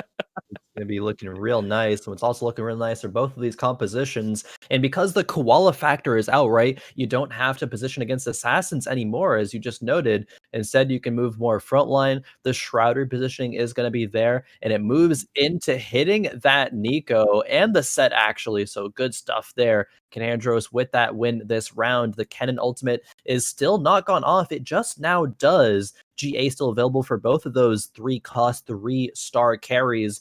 Xayah, with feathers fly in the backline right there. The Lee Sin is still alive as well. It looks like Andross is going to end up taking this round. And with that, will win the game. Noster falls, and Andross takes game number 2. Yeah, really good game from Andross, uncontested on keepers, and understanding the macro and realizing that you get to your Kennen 3, and then it's honestly like a little bit of a coin flip when it comes to that Mystic comp. The Nico does live for a while, but she is literally in molasses. She might be throwing it in terms of getting to that first ultimate, and so we got a little delayed on that Pot Blossom, and because of that, we were able to get a little bit more damage going through, and we're going to see Andross take the dub with that keeper comp. Yeah, and it's crazy too, because you would think that Nico, with her Pot Blossom, is going to want to shoot into the clump of units that is keepers, but the keepers were just too strong. The Lee Sin as well, actually, just being I think the additional force there and getting that victory. But we have had 2 lobbies already, and that means we got to update you all on the scores as well after 2. And it's going to be Noster 11, no surprise there, coming out on top, at least for now. There's still 2 more games to go, but the lobbies are very, very much separating themselves here, Boop. It's kind of nice to see here, actually. It goes 18, 16, 14, increments of 2 all the way down to 5th there, and then a 4-point jump, unfortunately, to Jammalz. But those players are at the bottom, still going to be fighting for at least a top 4 placement to get into the money. But what are your thoughts about what we've seen so far, Boop? What do these placements tell to you? Well, 2 things. Number 1, I'm impressed you know those numbers because, again, as a tuba player, I only know how to count to 4. And then 2, it's actually, this is not common here. We usually have a really big clump around the middle, but a lot of really consistent placements between the bottom 4 and the top 4, right? So we do have a little bit of separation, and it's going to make the top 4, I think, really thrilling coming into these next couple lobbies, because it's going to be that 4th place spot people are avoiding, and it's going to get close by that last lobby. Because remember, we had someone in the lead, I think, with like 1 second and 1 first, and then ended up getting 8th and then 7th and missed the top 3. So like anything can still happen. Very much so. Anything can still happen, but what will happen? That is the question. We'll have to find out when we come back. We'll be going on a few-minute break, but don't go anywhere. We'll be right back for more Fight Night Rising.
everyone, and welcome back to Fight Night Rising. 2 games are in the books, but we still got 2 more to go, and it's going to offer a lot of perhaps jump in placement between a lot of players. We've seen not in a very unorthodox, I suppose, standings, and if we can, take a look at those again just to refresh our minds, it is going to be Noster 11 at the top of the standings with 18 points. Premier Andross with 16, Koala with 14, QB with 12, Melispa with 10. Any one of those players, still very much so fighting for that top spot. Jammalz, Chewy, and Sirblackp kind of fighting their way into maybe a third or fourth at best.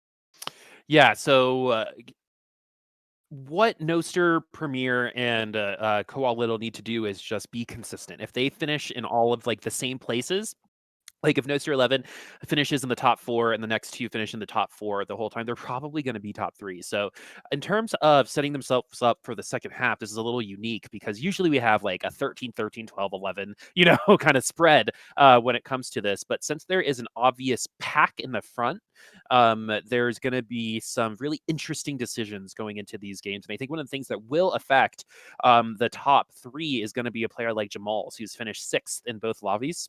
Yeah.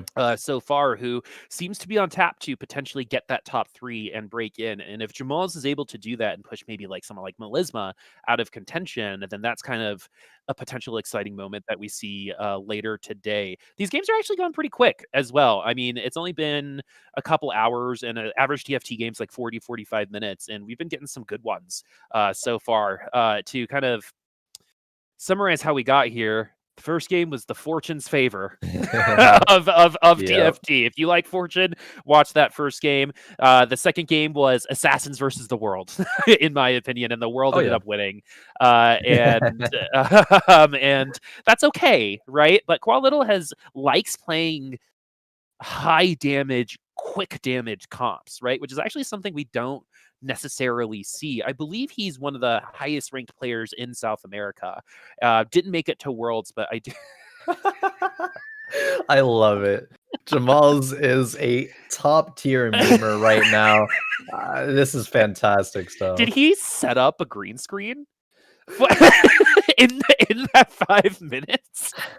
I don't even actually. You might not even need a green screen. I think the tech is there to just just get the background out, boomer, but man. replace I mean, it. he is a computer science major at Northwestern. True. I mean, there is. He probably wrote the program himself. He's listening. You can tell. But man, I like that he's in front of the girl on the side, so it looks like he's looking at him. Yeah, I love how that's set up. These players are actually so funny. I absolutely love them. And a quick note as well, speaking of the players, I know we're on board with Jammalz right now, but something I didn't quite realize, and I'm going to be maybe having to be a little bit biased moving forward. Andross, actually one of the players in this lobby, currently in second, has tweeted that it's crazy how apparently I was one of the streamers they first watched when they were getting into TFT, and now they found themselves all the way here playing on Fight Night, and they said it feels kind of surreal. So I'm rooting for Andross in this one. I gotta have a little bias coming through with that. Yeah, that is sorry, my Papa Bear. I'm like a Papa Bear to a lot of my friends, and hearing that is that's so cute. And I completely understand. Now you can't screw it up, Khroen. No, it's gonna be imagine no what that interview might Andross. be. Oh, yeah. No bias, but I get it. But man, these sheets are sick. Thank you very much, Jammalz, for bringing us this moment here in Fight Night Rising. Yeah, this has been good. Sometimes that's why classic memes can still be successful. They might be old, but they're still quality. And the reason why we can be a little silly here in the early game is we've established a lot of the early game presence, and we're kind of just waiting for items to come around. The only things that you might really see pass through this are the Dianas and Tristanas, and that's pretty much it. Yeah, Tristana sharpshooter chosen from Noster 11 here. Noster, of course, being the lobby leader right now in terms of points. 18 coming into this game, which means he got a first and a second. That is a fantastic way to start off the day. Noster also we know doesn't really choke from a position of being ahead, right? Doesn't get the yips, as you like to say. Boop Noster gonna be looking to continue that performance, continue that momentum on into another solid placement here. Is actually going to level up, put 2 Vanguards in, so that potential for Tristana 3 is not going to be there. Actually selling the 4th Tristana. No items are going to be slammed here. Could maybe put the glove onto the Tristanis, or maybe some more crits, as well as like a belt on a Garen or something. But looks like Noster's not really worried about that. Just is going to be confident with still winning because a Braum won with even no synergies. Of course, you will have the Vanguard here. It's just super, super tanky. It's hard for the low DPS units in the early game to get through a Braum when that shield does come up. That's a really, really good point, and that's the thing about why TFT is so cool is the units go through these evolutions Yeah. in the game in terms of where they're really strong, because that's why you feel like building like a Declaw and a Bramble on someone like Braum should win you a game, but it doesn't, because you can start countering that stuff a little bit later on, but there's Yeah. nothing to counter in the early game, so you have a lot more freedom on using units like Braum for their raw skill versus trying to compensate for power versus items. And I think that's one of the coolest part of TFT. I love this jacket, as Andross is running 3 duelists right now, which is a very interesting early game comp. I think Chosen Fiora is a little bit of a sleeper pick. I still think the tank version is the better version, especially in the early game, but there's not really anything you can move those tank items onto a little bit later on. So let's see where that duelist will go eventually. Yeah, 3 duelists right now, not up to 4 yet. Needs to find, say, maybe a Callista or a Jack to get that going here. Andros also has not slammed any completed items at this point. There is going to be that sword, rod, and well as another sword, actually, on the Yasuo. Not really wanting to slam a Deathblade. I think that really is limiting when it comes into your options moving forward into the middle and late game. Generally, players are going to want to slam more flexible items, right? Those Guardian Angels, the Hand of Justices. You really only want to start going Deathblades and things of the like when we get into maybe stage number 3, if you want to protect a win streak still. But it looks like Andros is comfortable with going on a bit of a loss streak. The power is still there on this board, right? We've now leveled up to 4 duelist, so that's going to be huge when we go up against QB here. But QB has 20 gold already on round 2, 3. And 2 items? No, got 2. Must have gotten the 4 gold orb in like the first or second round. That's the only way I feel like this is possible. 20 gold at 2-3 is nutty. Yeah. Like, that is not common for for those of you guys, guy, gals, and pals at home. As man, I love the fact these players are interacting with the camera, dude. Like, I cannot tell you how much I've wanted this to happen, right? Like, play with us, you know what I mean? Give us that personality, and I think we're getting a lot of it in this lobby. I'm having a really good time, Khroen.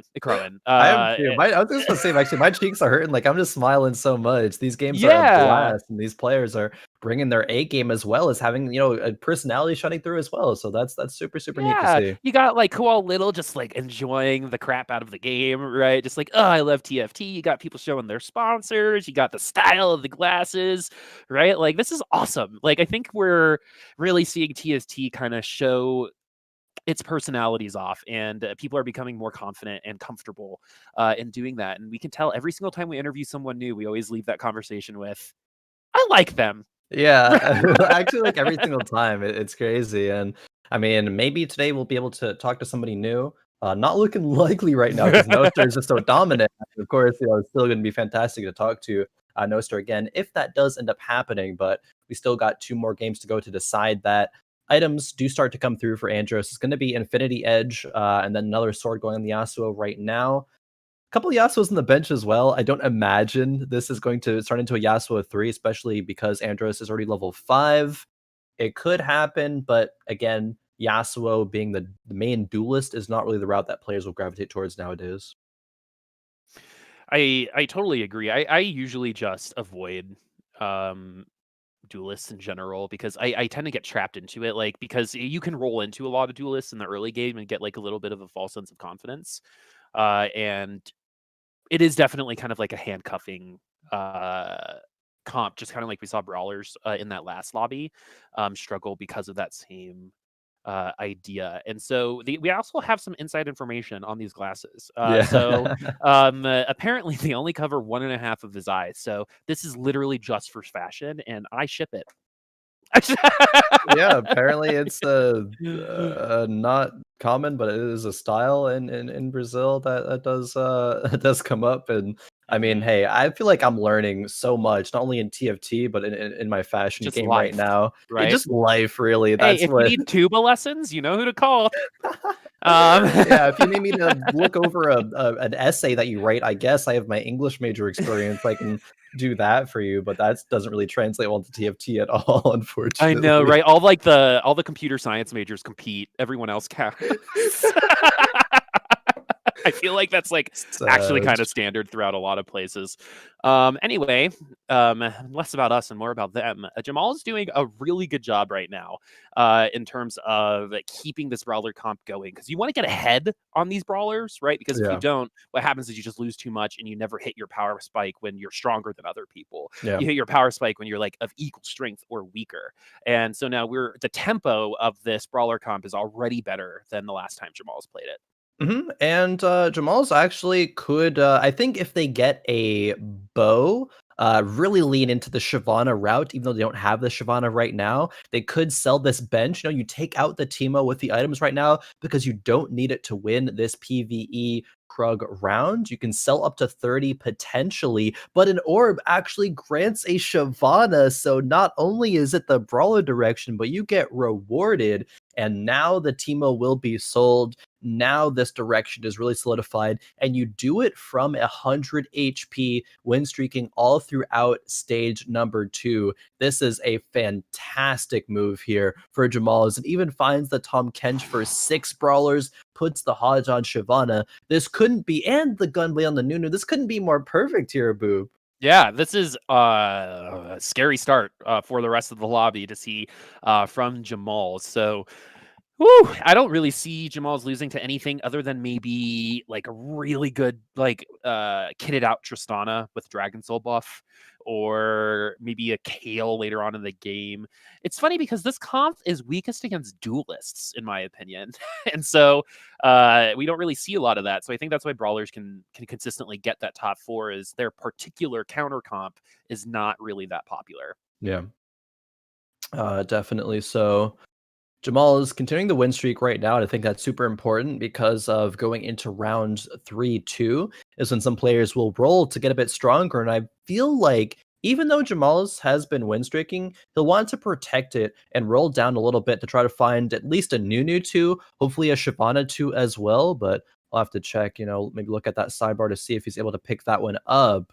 It will be Melisma with a chosen keeper cannon. Morello's already, gonna be sold there from the pike. Does go on, or is going to go onto the cannon in just a moment. Joel Gauntlet as well can be a very serviceable third item for that cannon. Of course, wanting the GA, which you are going to be 2 components away from, but still, this is a very strong start when we think about a traditional keeper composition. We're not going to have room for that ionic spark, but we are still seeing room for that GA. D-Claw, such a good item against Shield Gauntlet and Infinity Edge, Yep. is actually pretty impressive that Koala has slammed it. I believe all 3 games so far, at least 2. Yeah, at least 2 for sure. Maybe the third, I don't quite remember personally to that first one, but Koala, it seems very much like Aegon in the fact that they just take spirits and run it every single game. Koala definitely taking a Man, page out Aegon of loves that spirits, playbook. man. Yeah, Aegon absolutely loves spirits, and I mean, Koala's done a great job at utilizing that. I mean, it's gotten them to, I believe, third place in the standings right now. Yeah, 14 points, and it's gotten consistent top 4 placements. So I think that Koala can very much keep this going. Not really play for firsts, because the Spirit Assassins will sometimes end up getting outscaled, countered in the late game. But top 3s are what's gonna get you invited back for next week, get you some of that money, and that's really what these players are of course striving for here. Ooh, not even getting through the cannon shield before the oh man, poor thing. Andross, I'm so sorry for what you're experiencing right now. This is Yeah. unfortunato. That that poor. I love how much moxie like the last units always come in with, especially when they're like 1v6.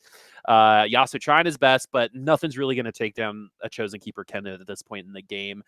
You have to get through the shielding first with the other keepers, and we are only one keeper away from keeper 6. So Melisma has that direction. It looks like we're moving towards some of those more mono comps right now. Mono comps meaning singular origin, so that's like the 6 brawler, the 6 keepers, for example. But as we scout through, there is going to be a little bit more variety. So funny, I didn't see any fortunes, so maybe that was just the lucky thing we got in our first game. But as of right now, Yeah. Melisma at 51 HP is pretty low for this particular team comp. I think we saw like a bit of well, didn't see it, but heard that there was a bit of sprinkle of fortune like the mid game randomly last game. Probably wasn't run for too long, and it might be what we talked about earlier. Boop. A lot of players ran the fortune game number one, so it's like okay, you don't really want to contest each other in fortune at least that much. So we're gonna super just all overreact even maybe and stray away from it at that point. Melisma does end up grabbing the sword here, gets half of that guardian angel, needs one more keeper to get keeper 6 online, but I mean it's really important finding that Kennen chosen, right? Because it's going to allow them to stabilize here, and you need to stabilize when you are lowest HP in the lobby. You can't just keep bleeding those losses. But going up against another Kennen chosen there for QB. Yeah, a QB patootie, if you will. I'm sorry. I've been like saving that one since the first round. It just came out. The Melisma now going up against the QB Patootie, and the Patootie is starting to go Patoot. Or not. Yeah. Like ah! Oh, the pike.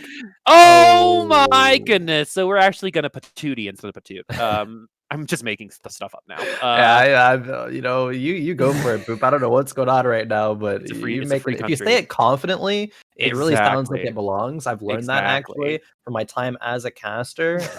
And you know, you've been doing it a long time, Boop. So I'm gonna defer to you on this one. um, and we've got Jammalz still at 100 HP. Remember when we left him? We were like, I don't Yeah. know if he's gonna lose anytime soon, and it still hasn't happened. And just look at the point spread, 50 HP above last place. We're gonna go back to Jammalz real quick, and this team is actually not really changed. I don't think it has actually, at all, other than Yeah. adding a couple more Elderwoods in. Uh-huh. Yeah, the upgrade on the Nunu came through. That is Nunu 2. Some Elderwoods with the Rakan are gonna be in as Nunu actually, Jammalz recognizing similarly to that SCSC clip, honestly, moving some units to the bench and then putting them into the back line so they catch the assassins and allow Shyvana more time to DPS. That was a fantastic little slight micro play there from Jammalz, and it's going to be one of the reasons that they actually win this round. That is not only impressive enough, but it is much needed, right? Because Jammalz is on the bottom of the lobby standings in terms of points, so really needs to turn it up. Starting in this game specifically, is doing that right. Still 100 HP at Wolves on a 10 win streak. Even went level 7 with like 40 gold in the last round. Can very much so go level 8 quickly and find the set to get 8 brawlers online. Amazing pace here from Jammalz. hmm So I want to talk a little bit more about that early leveling here and the fact that we are level 7 2 rounds earlier than usual. So that Mhm. means we're going to probably hit level 8 around that same time early because we have 55 gold still and we're Yep. still win streaking. So hitting level 8 before like 4 or 6 is totally possible. It's almost like he's playing Fortune in terms of how much money he's got, and he's not even got any of the items on right now. And a Yeah. lot of those just popped up, but like we might see like a party hat, or maybe we just see the declaw go somewhere. But the fact that we're here early means that we're going to get there early. It's been a long road getting from here to there. If you understand that reference, you're my new friend. But the overall arching theme here is we're starting to get caught up. Right, Yeah. this 100 HP is not going to be forever, especially if we're not going to be able to upgrade the Shyvana, for example. Yeah, the items are not amazing for Jammalz. Did slam a Zeke, which I think is the best that you can do in this scenario.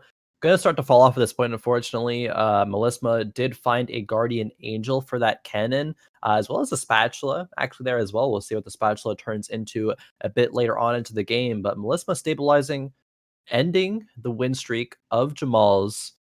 And Jammalz needs some items right now, but that's the thing, right? When you're win streaking, it makes it harder for you to actually get your item, have Mhm. agency on your items because you're gonna be picking last on every carousel.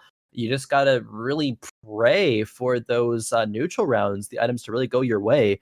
Jammalz could benefit right now from a second Hand of Justice, perhaps a Runan's Hurricane, or a Quicksilver, one component away from having any one of those items. Mhm. Does need the Shyvana too, but it looks like Jammalz will level up to 8 either next round or after the stage 4 carousel and start to roll down to be a bit stronger, but they have the HP to work with, assuredly. Yeah, I don't think Andross is gonna win this particular round, um, unless this Yuumi starts popping off. But we have that Nunu with that Hextech Gunblade, and even with the Grievous wounds, it's gonna be enough to stay in the game and tank up a lot of Oh, damage. It's getting pretty close though. That's the thing about Kindred; anything can happen. wow. And actually, the Kindred is gonna come back. So I was wrong. Andross is gonna end up taking the dub there. The reasoning is it just looked very paper thin compared to what we're seeing from Jammal's board, but Yeah. that's how important items are, right? A brawler comp against units and comps with no items is gonna be very good, especially since you have that inherent stat increase. But once other comps compensate for that stat increase through their items, it becomes exponentially harder. And then you need that burst damage that's coming in from that set to really finish off. You have your DPS with your Shyvana. You also have damage over time with the Shyvana. And then you have your burst damage with set. Those two things together is a winning combination, and that's why we need it.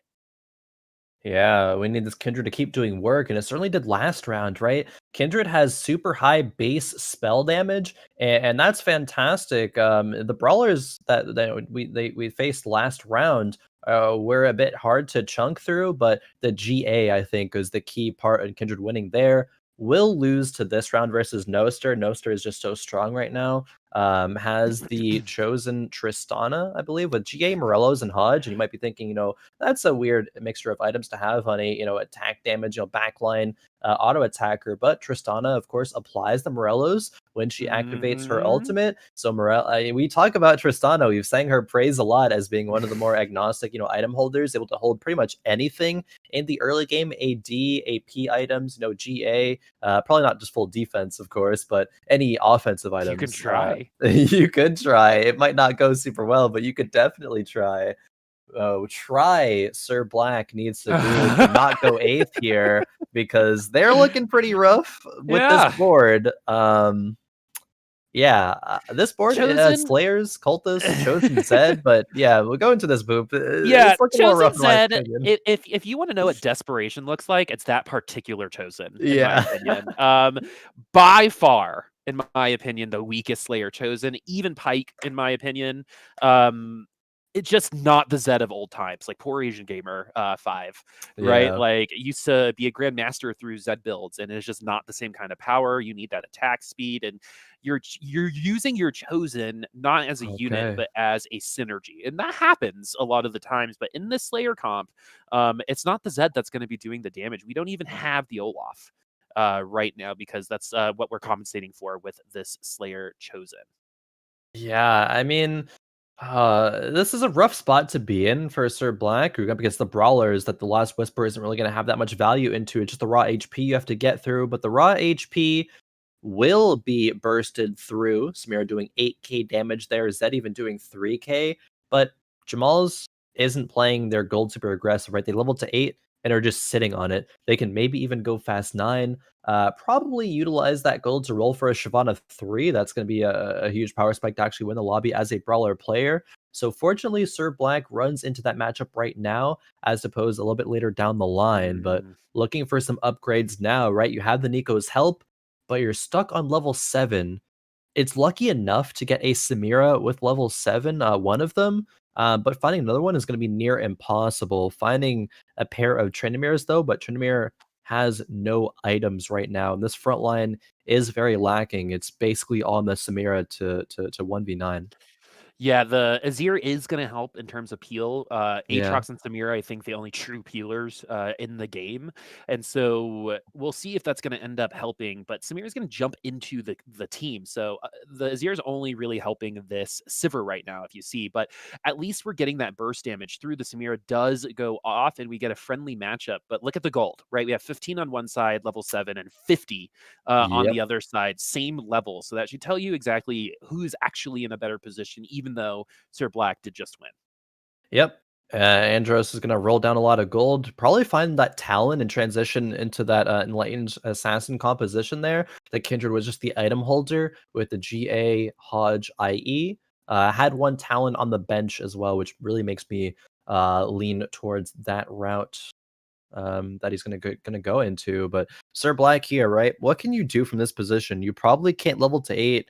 Is it just roll down on 7 to pray for an extra Samira? Finding a Tryndamere even is not going to be amazing unless some random fantastic items can be found here through the Raptor round. It's Oh going to no. be okay. A Oh, giant slayer for the Samira is okay, actually okay. Okay, serviceable. there was a sword on the Samira. Thank goodness. Thank goodness. Yeah. If you're able to, yeah, I mean, any other items, I guess like you could consider putting a Titan's Resolve. But okay, what items are going to come through right now? It's going to be perhaps a redemption. That would be a bit awkward. Yeah, it's gonna be the Sunfire, gonna go onto the Tryndamere, and the redemption onto the Azir. It does give the Azir a little bit of mana as well to start, peeling, getting that CC out a bit earlier. If any assassins find their way into the backline as well, the Azir will proc the redemption when he falls. I feel Sirblackp like though, Azir's last a lot though. yeah, they do. It depends on the matchup, but especially into this matchup, right? Aatrox Mm. could pull the Azir in though. That might happen here shortly. Ooh, a lot of damage Nope. going into that front line. That Slayer buff, though, on the Samira is bringing them right back. The feathers fly, and it is going to probably end up the Xayah versus the Samira in at the end. And the Samira is a good unit, good items. Thank goodness for that Giant Slayer, as Yep. Melisma is going to fall. And the reason why we keep talking about that Giant Slayer is this is a pretty beefy lobby, Yeah. even just in general. We have a couple brawler players, but we actually have one pure brawler player right now, and that Giant Slayer is going to rip through that HP. And maybe this is just a proof that Olaf might be unnecessary as the primary or secondary carry in Slayers, because that's who you're missing. We have a Yeah. chosen Zed right now. Usually at this point, we actually sell that Zed and try to get a 4-cost chosen, but we don't have enough money or like room to do it. As Chewy finds the Olaf, finds the tier 3 Darius as well. Noster with that tier 2 Yone is going to be a pretty tough out, especially if the Adept buff hits those sharpshooters in the back line, which it Man, will because Adept hits Noster. everyone. Yeah, Noster is just built different right now. Win streaking on 86 HP, level 8, and still has 50 gold to his name. The Yone trying to take out every single one of Sirblackp's members. Will Yone be able to do it here? Takes out the Samira, turns the attention over to the Azir. A couple more auto attacks need to come through. Azir ulti, but no, the Yone ulti comes out first and brings Sirblackp down to single-digit HP. Or actually, it already was, but down to 5 HP. QB, the first player to fall. That was like a quarter of a second difference in terms of Yeah, winning if and even that. losing. Like, Well, because Yone almost threw during the ult, right? yep. Because he ulted, he stopped attacking and almost died because of it. But our QB Patootie, QB Knight, is going to finish in 8th place. I'm sorry for the nickname. I personally love it. But let's the other thing I want everyone to kind of notice on the screen right now is just how dominant Noster has been in this particular lobby. Literally double HP of 2nd place. And the reasoning is we got to this Yone really quickly. It doesn't seem like we were meant to go there because this Nico is rank 1, but a tier 2 Yone at this point in the game is pretty strong. But look at Chewy's comp. 3 Wow. tier 3 units. This is where the Slayers went. So Yeah. it's on the board for Chewy, who got onto that comp at 3 HP. So 531 at the bottom. But again, 30 Ooh. HP difference from first and second. Noster can lose every single round from here on out and still probably get in the top 4. Oh yeah, I would be surprised if actually, that wouldn't happen from this dominant position here. a lot of things going on into this lobby, and we have a carousel phase to really digest it all. It's going to be Noster with, for Mystic composition. That Yuumi is Mystic chosen, and it seems like Noster is going to just want to level into 9, sell that Yuumi, then find a legendary chosen unit at that point. Koala, a very consistent player, up until now, is down to 1 HP, could drop out in the bottom 4 for the first time today. Those Akali items are okay, but Rage Blade, very awkward. Probably want an IE instead. IE now being found on the Kennen. And if another Akali if the roll comes through, you can put this IE on the Akali. You just put the one of the IEs on the Akali on the bench, swap that one onto the board, and then putting combine it. the board, putting the board Akali on the bench and then combining it. Not going to find the Akali 3 right now. It actually sells the Katarina 2 to be able to find this when the rolls are coming through. 5 seconds left in the round, but Akali 3 is not found, unfortunately. I actually think the play that was made correctly. We're at level 7. We're not going to hit level 8, right? Oh, yeah. And our win condition is this Akali 3 right now. And we are going to be able to get through some units. It's all about now these Dragon Claws that are really, really pushing a lot of this magic damage out of the game. It has been a very common item throughout today. And it's going to be another reason why Koala Little, for the first time, I believe, in like 5 or 6 lobbies, finishes in the bottom 4 as Sirblackp found the Samira 2. And has the Mage Tryndamere. I mean, this is spicy right here for Sirblackp. And the reason why I point that out is because Mage blue buff actually makes a lot of sense when you think about it on that Tryndamere. And you have the Sunfire Cape, so you're going to tag people as you travel through both of those ults. That's actually really interesting. I wonder how far this will take them, if this is going to be a top 4 comp, because it doesn't visually look like one outside of the Samira, who is the only one with like recognizable items for that character. Yeah, I don't know if you can tell from my face right now, but I have a lot of thoughts about this Mage Tryndamere, and I'm trying to process it, right? And I guess I'll walk through my mindset. Usually Tryndamere, he is really good because he spins onto the backline, finds his way there. But with Mage Tryndamere, actually spins to the backline, and then is going to spin to the furthest unit, which will be oftentimes back into the front line. The Tryndamere, however, does not have the damage items. The damage items are on the Samira, who goes down in this matchup, and Sirblackp is going to fall, unfortunately. But you mentioned the Sunfire, right? The Tryndamere with those items, blue buff, mage hat, and Sunfire cape, isn't really built to do damage, right? But then again, like, what is it built to do? Built to spin and be annoying, draw some aggro, perhaps, maybe get a dance. He really does. It seems it's just such like an awkward utilization. I mean, it really just was to I think bring the Samira online, but like we're running other mages to enable the Tryndamere, but the Tryndamere isn't really doing anything with those spins. So I mean, I don't know, a bit awkward there. I think it might have been better to not have run the mages at all. Just utilize the mage spot literally just for mana on somebody else. Unfortunately, Sirblackp, with that in mind, does fall in 6th though. Chewy was in last for so long, 3 HP, but is actually, with all those 3 stars coming through, that's where all the Slayers went, is able to win streak back to perhaps a top 4 placement. Okay, so we have to make some decisions now if we're Melisma, as both the Xayah, and I didn't the picture was covered there on the right side, but I think it was a Jarvan that got picked up. So the big thing here is that we've got Kennen 3 with GA in the front line, right? We have the Marillas, we have the Jeweled Gauntlet, and then we have Eternal Winter on Set, which is actually not my favorite here because you want Set to die. So the fact that he's not is maybe a little bit of an oversight for Melisma, because you want him to ult and then do his sit-ups.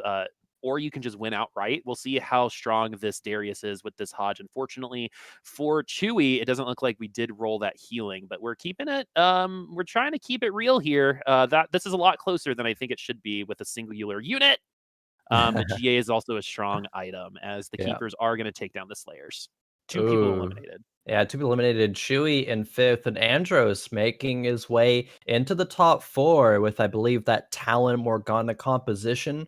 It's still going to struggle to win a lot of lobbies, especially into the keepers that we see on Melisma's board that do counter it. And oh my gosh, that strong board from Jammalz there. That was so many 2-star legendaries there. Would love to see that fight in action. Perhaps Melisma matches up into that, but Melisma swapping position back to the right hand side, but back to the left after that. Just wants to keep everyone on their toes, force them to continue to scout. Coloring outside the lines a little bit, Melisma. I like it. A lot of people feel locked into, I got to put everyone into this group, right? I got to get maximization of shields. But sometimes when you come to these later games, you got to move your Kennen to counter, right? This Aatrox, though, is actually going to put the Kennen in an awful position for that ultimate. And, you Yeah. usually don't think of Aatrox as a carry unit, but when you have CC like that, it can definitely feel that way. As it's also, this Kayle starting to pop off too. This has been back and forth. Yone 2 is still very strong. This Kayle might as well be throwing cotton balls, but apparently cotton balls can be deadly, as Melisma will fall to a Noster. They can. I mean, especially when the kill just gets to a free hit for a while, like they're gonna start to add up in that damage. Like you throw, a lot of pebbles at somebody, eventually they're gonna start actually hurting, or maybe just getting more and more annoying. Noster is one of the players who is in the lead, or actually the player in the lead right now in terms of points, of course. Once again, has the Yone 2, the Lee Sin 2, and as I mentioned earlier, he leveled to 9, sold the Yuumi Chosen, and found a Zilean Cultist Chosen, and that is fantastic when it comes to power in the late game. Those revives coming through on all of these units here. This Lee Sin is playing tag with Set. Oh no! If the Lee Sin ulted first, I don't know if the Set would have gotten to that ult, and maybe we would have gotten the knockout. But this Yone is still at least taking down a couple units at a time. We've got Cotton Ball Kayle in the back line, and we're going to end up losing this round to Jammalz, who has a very good comp. Jewel Gauntlet on Set is one of the most hype or most frustrating experiences in TFT, as we get some Thief's Gloves, which is actually very interesting in the late game. Yeah. We're probably going to find some Kayle items. We got a spat from Jammalz, didn't catch what he had on his bench, but we're on our top 2. It's Jammalz versus Noster, and we did just see Noster lose out on that last round with kind of a blender-ish comp here with the Adept Divine Cultist. But we're going over to Jammalz. Sans glasses, that's how you know it's serious. Oh yeah. And the fashion took a little bit of a hit just for, a little bit of focus here for Jammalz, our computer science major from Northwestern. And we have that Swain in the mid lane with that Hextech Gunblade, which is going to be pretty frustrating. Yeah, what's frustrating as well is there's a lot of small synergies actually on both of these boards. Putting in 2 Adept, 2 Mystic, 2 Siphoner. The last second repositionings there. That is like actually such fantastic tech, and not a lot of players do that, but I'd love to see more. Repositioning all these units over to the left-hand side in just a blink of an eye. Is it going to make the difference, though? The Yone ultimate, it comes through now on the side of Jammalz, but so much stuff is going on right now. The Shyvana being CC'd in the back, not being able to get out enough damage right now. The Samira of Noster 11 is free firing, and the back line goes in with the spin, but Set, it really just, brushing that on off right now. The Set is going to be the last hope. But doesn't happen. We get another round. Yeah. Okay, Jammalz, what this takes off the second pair of glasses. Dude, I love this kid. Oh man. Anyway, takes off the second pair of glasses, which is how you know things are getting even more serious. And so Noster is going to try to fit a 9th unit in without any gold. Is going to have to just settle with the 2 Divine, which actually might be okay for the Lee Sin. And even though we have the RFC, the Lee Sin's in the front line, so if we for some reason get blinded, it's not in the game, but it is going to make sure that we hit whoever we target, and it's hopefully going to be the Set this time around. But the Set keeps beating the Lee Sin to that ultimate. Really great ultimate also from that Zilean, keeping that Lee Sin alive, so anything can happen right now. This is the most vulnerable that Set has been. That Set has been kicked out. We also have that Slayer Samira coming right in, but we do have some Zilean ults to get through. That Maychat on that Yone also keeping him alive right now, as everyone is chasing that Samira, and right now it is going to be Jammalz taking that round win. We're going to go to round 7, friends. Stage 7 incoming. The matchups go back and forth right now as still as anyone's game. And with all the stage 7 damage coming through, it could be a one-shot lethal range for both of the players right now. And Ionic Spark being the item that comes through on this Nexus minion round, that's actually not bad at all. It does enable Set to do more damage, it does enable Swain to do more damage as well. Placing it on one of those two units. Even the Yone actually could find some benefit from that. Not sure what the item from Noster is, but we'll be able to see that in a moment. Man, it Getting a really bunch of looks like gold we're and the Nico there struggling with as that well. Nexus minion. Yeah, we where's it gonna go? Do we already have a Shen 2?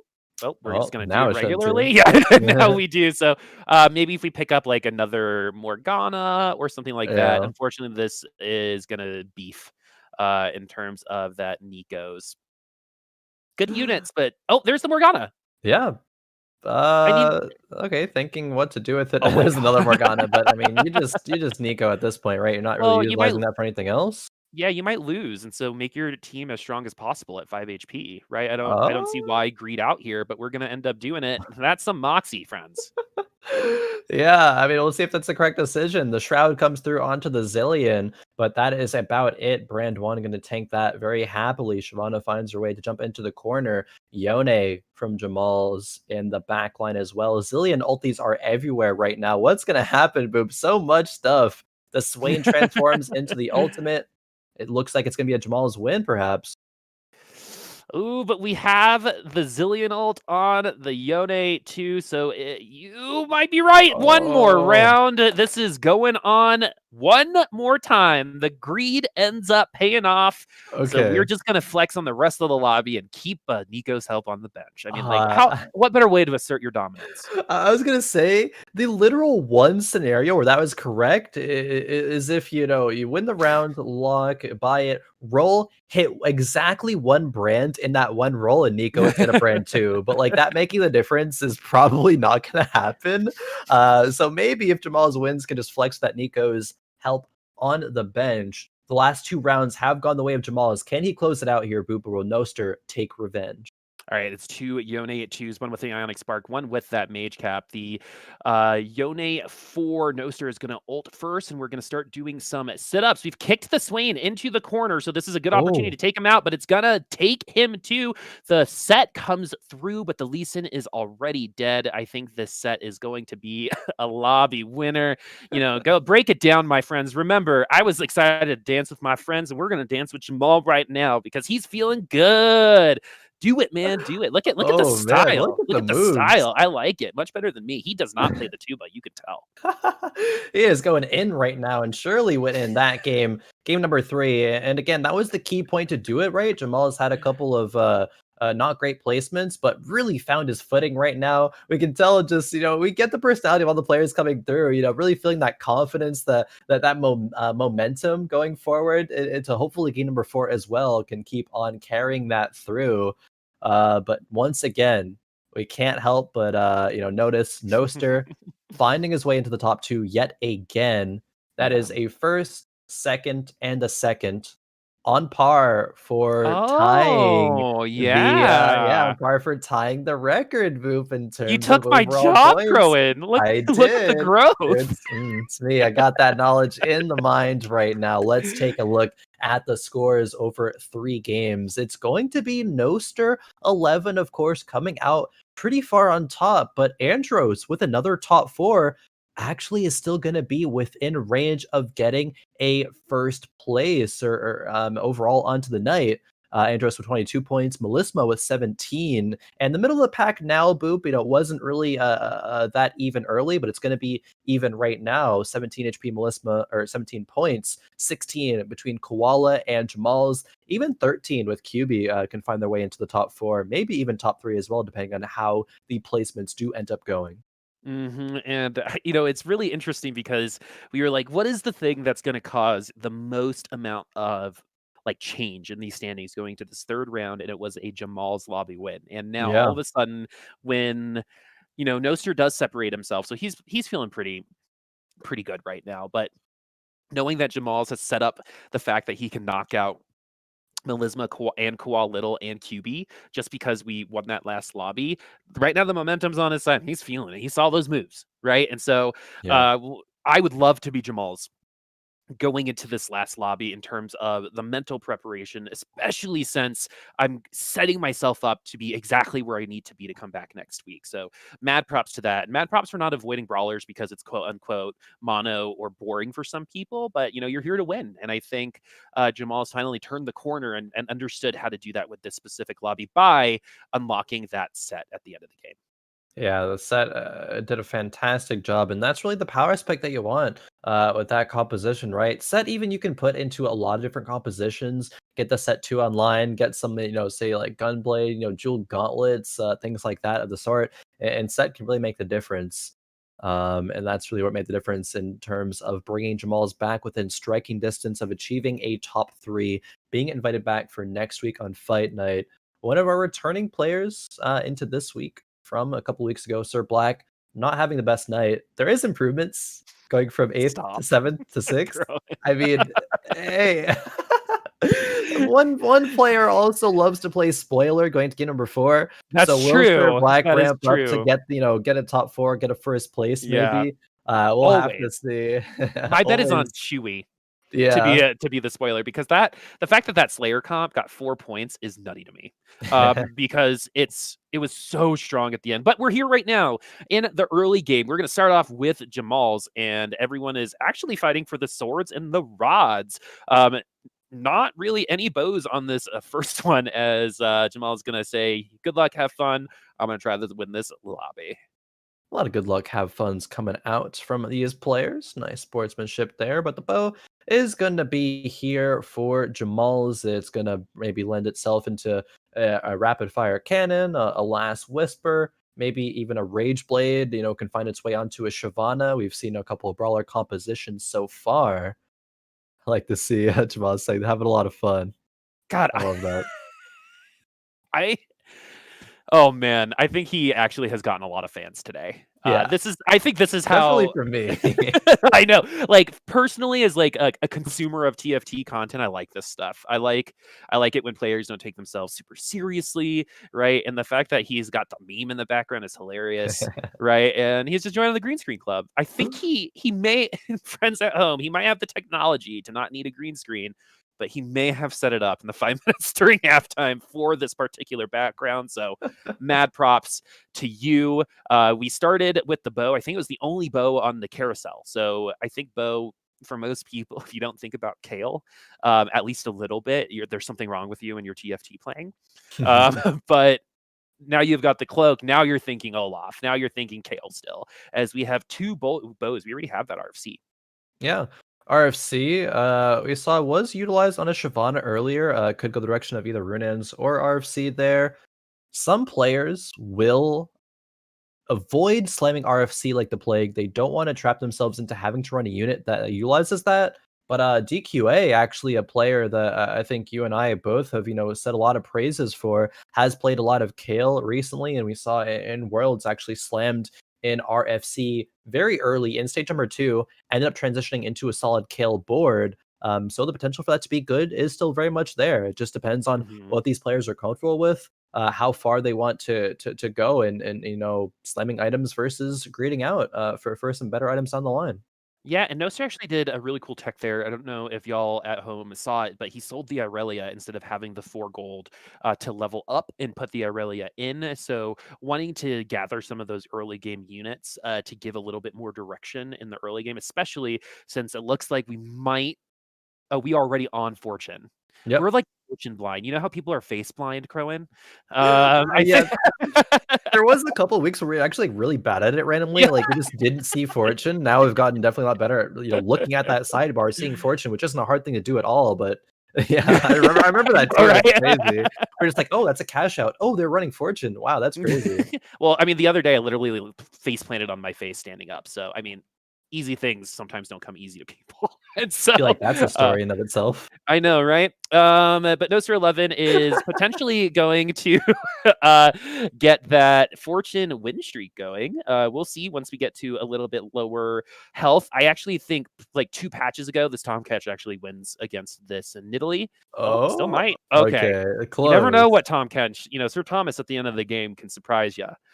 Sometimes he is, completely full at the end and just doesn't take down anybody and just eats all the damage, or in that period of time could have taken down that Nidalee. But we're going to hit 10 gold, even though we bought all those units earlier on. They all came back. And so that 3 gold from the Irelia is now part of that 10 gold. And now we're Yep. going to get some of that interest. And so it's really good to kind of think about using your units. And sometimes it's good to not think and look at a unit like Irelia and say, oh, this is Irelia. It's sometimes better to say, oh, this is 3 gold. And Yep. that's what I'm going to turn this into. Noster is running Fortune right now. Chewy, we saw with a lone Fortune chosen Tom Kench on the board, is fighting for Fortune.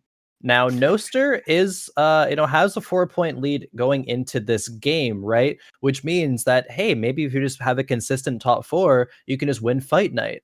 Noster is not going for a, standard consistent route, but is presented with Fortune, which if you find a Fortune Tom Kench, right, you'd be probably a miss to pass up on that Yeah. opportunity. But Fortune is very much a first or eighth style of game plan here. This could be the route that Noster ends up falling and perhaps lets Andross come in and sweep a victory. All eyes are going to be on Noster and how this Fortune gameplay does exactly pan out. It all really depends on what your sentence is with Fortune Jail, right? When I play Fortune, I'm being an idiot and I'm trying to go like Fortune 6 and then I never cash out and then I get Oh 7th no. place, right? And so that's a way to play it. The other way to do it is to do what we're doing here with Noster. Usually, even with the Chosens, you're not really going to see 6 Fortune unless you kind of like fall into it. Like you hit a Sedge at level 5 on your first roll. I think that's like the only time to really even briefly consider it just for fun, right? But in the end, this is always going to be better. And we already have a 2 loss streak, but only at 92 HP, right? So this is actually going really well for Fortune losses. We're losing by only 1 or 2 units, and Noster should actually feel pretty happy with where he's at right now, because that's only a 2-unit loss. Remember, at this point last game, I believe there were a couple people in the 70s. Yep. But going to be 10 HP above that right now. Noster having some fantastic losses, and that's going to be the HP difference sometimes between being able to utilize your Fortune cash out and stabilizing with enough HP to not die to just one hit. Right when you get a Fortune cash out, it's a lot of work to do right then, and oftentimes players are not able to make that transition happen in just one turn. They need multiple, or if they fortunately get it within or right before the PVE round, they have that extra round to make that transition happen as well. But still, every single bit of HP matters, and it can be the difference between walking home with a first place, a second or a third. Really, it all depends on those small things. We move on board with QB. QB has some Warlords, Divines, taking out those Divines in favor of Cultist, and I'm going to agree with that. I mean, Cultist a very, very strong early synergy, as we've mentioned before. Don't need many items, right? If you're just kind of lost or dizzy on your items, and you're able to go cultist early, Galio is strong enough to compensate for that, and then that way you can be a little bit more flexible if you choose to get out of cultist. So like things like cultist 9 are not really something we see a lot in tournaments, but is pretty strong on the ladder. So don't be afraid of it. But I think the big thing here is in the early game, the Galio is a very good option to compensate for a lack of item power. And we're going to see that happen in real time right now as he's going to 2v1 this Tristana and Nidalee. It's going to be pretty close in terms of getting that unit down. So yeah, only 1 unit lost, which is for the tier 1 units and no items on the board for QB Knight is is not necessarily where you want to be, but losing by 1 unit is good. So yeah, everyone actually pretty high HP compared to the other 3 lobbies from this point compared to the other ones. Definitely. QB putting in the Garen over the Jarvan. I'm like, that just makes you weaker. The Jarvan gives the keeper. Maybe there was a consideration to sell up to 20 gold there, but it's just gonna play the Jarvan, play the strongest board. Which I mean, strongest board. that they have, not to necessarily win, but to mitigate the losses. QB's done a fantastic job about doing that. With the last few losses there is down to 88 HP, but still a very solid number. Could end up winning this round, but it doesn't look like they will do so. It looks like the keepers from Sirblackp are a bit too strong. Sirblackp may be one of the players to end up playing spoilers here from a behind position. Nidalee still is alive. Feathers do come back, and they take out the Nidalee. 4 loss into Krug's 84 HP. This is a good spot to be in, I think, if you're QB. Yeah. Again, like the Galio can just steal around from somebody, right? That entrance of Galio was a little early. We might need to talk about that, but if the Galio ulted a bigger group of people, a la like a Nico ult, in terms of value, that might have gone a little bit differently, especially with Sivir, where you don't necessarily need those items early on because of that ultimate. And so we're going to get that item damage from that ultimate early. But now that we're getting past Krugs, that's where we're going to start needing to invest in our teams. And being too flexible is something that I see a lot of faults at high level play, is pivoting too often, right? Getting bullied out too often, not choosing your direction. Because sometimes the game will give you that direction and sometimes you have to choose it. And right now QB is in that exact situation because Warlord and Cultist are two of the least flexible comps in the entire game. So we'll see where this becomes, because it probably won't be a Warlord or Cultist comp. Yeah, not really giving you the direction in and of just the units, right? Cultist is great at an early to mid game power spike, but you need to make very intentional decisions to move away from it, assuming you're not wanting to go into that 9 Cultist route. And of course, with the chosen Warlord Nidalee, we're probably not going to consider 9 Cultists for QB. What is it going to be, though? The items are not completed into anything right now. Could be a Zeke's, could be a Giant Slayer, but both of those are kind of awkward to slam as the first item. Zeke's probably being the more appealing item to do in that scenario.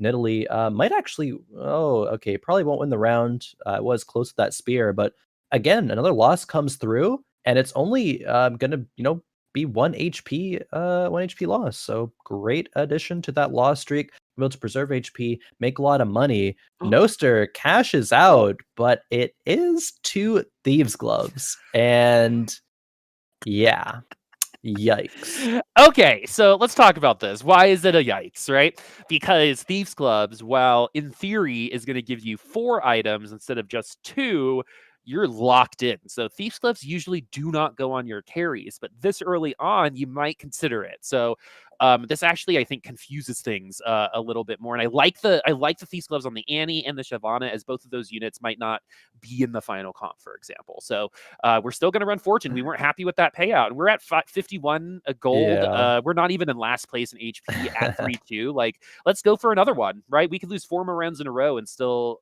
come back with that Fortune payout. So I totally understand why we're still running it. We're actually going to win another round because of Dragon's Claw, which has revealed itself to be one of the best items in this particular lobby. I'm not ready to say the meta, but a lot of people using that Dragon's Claw right now.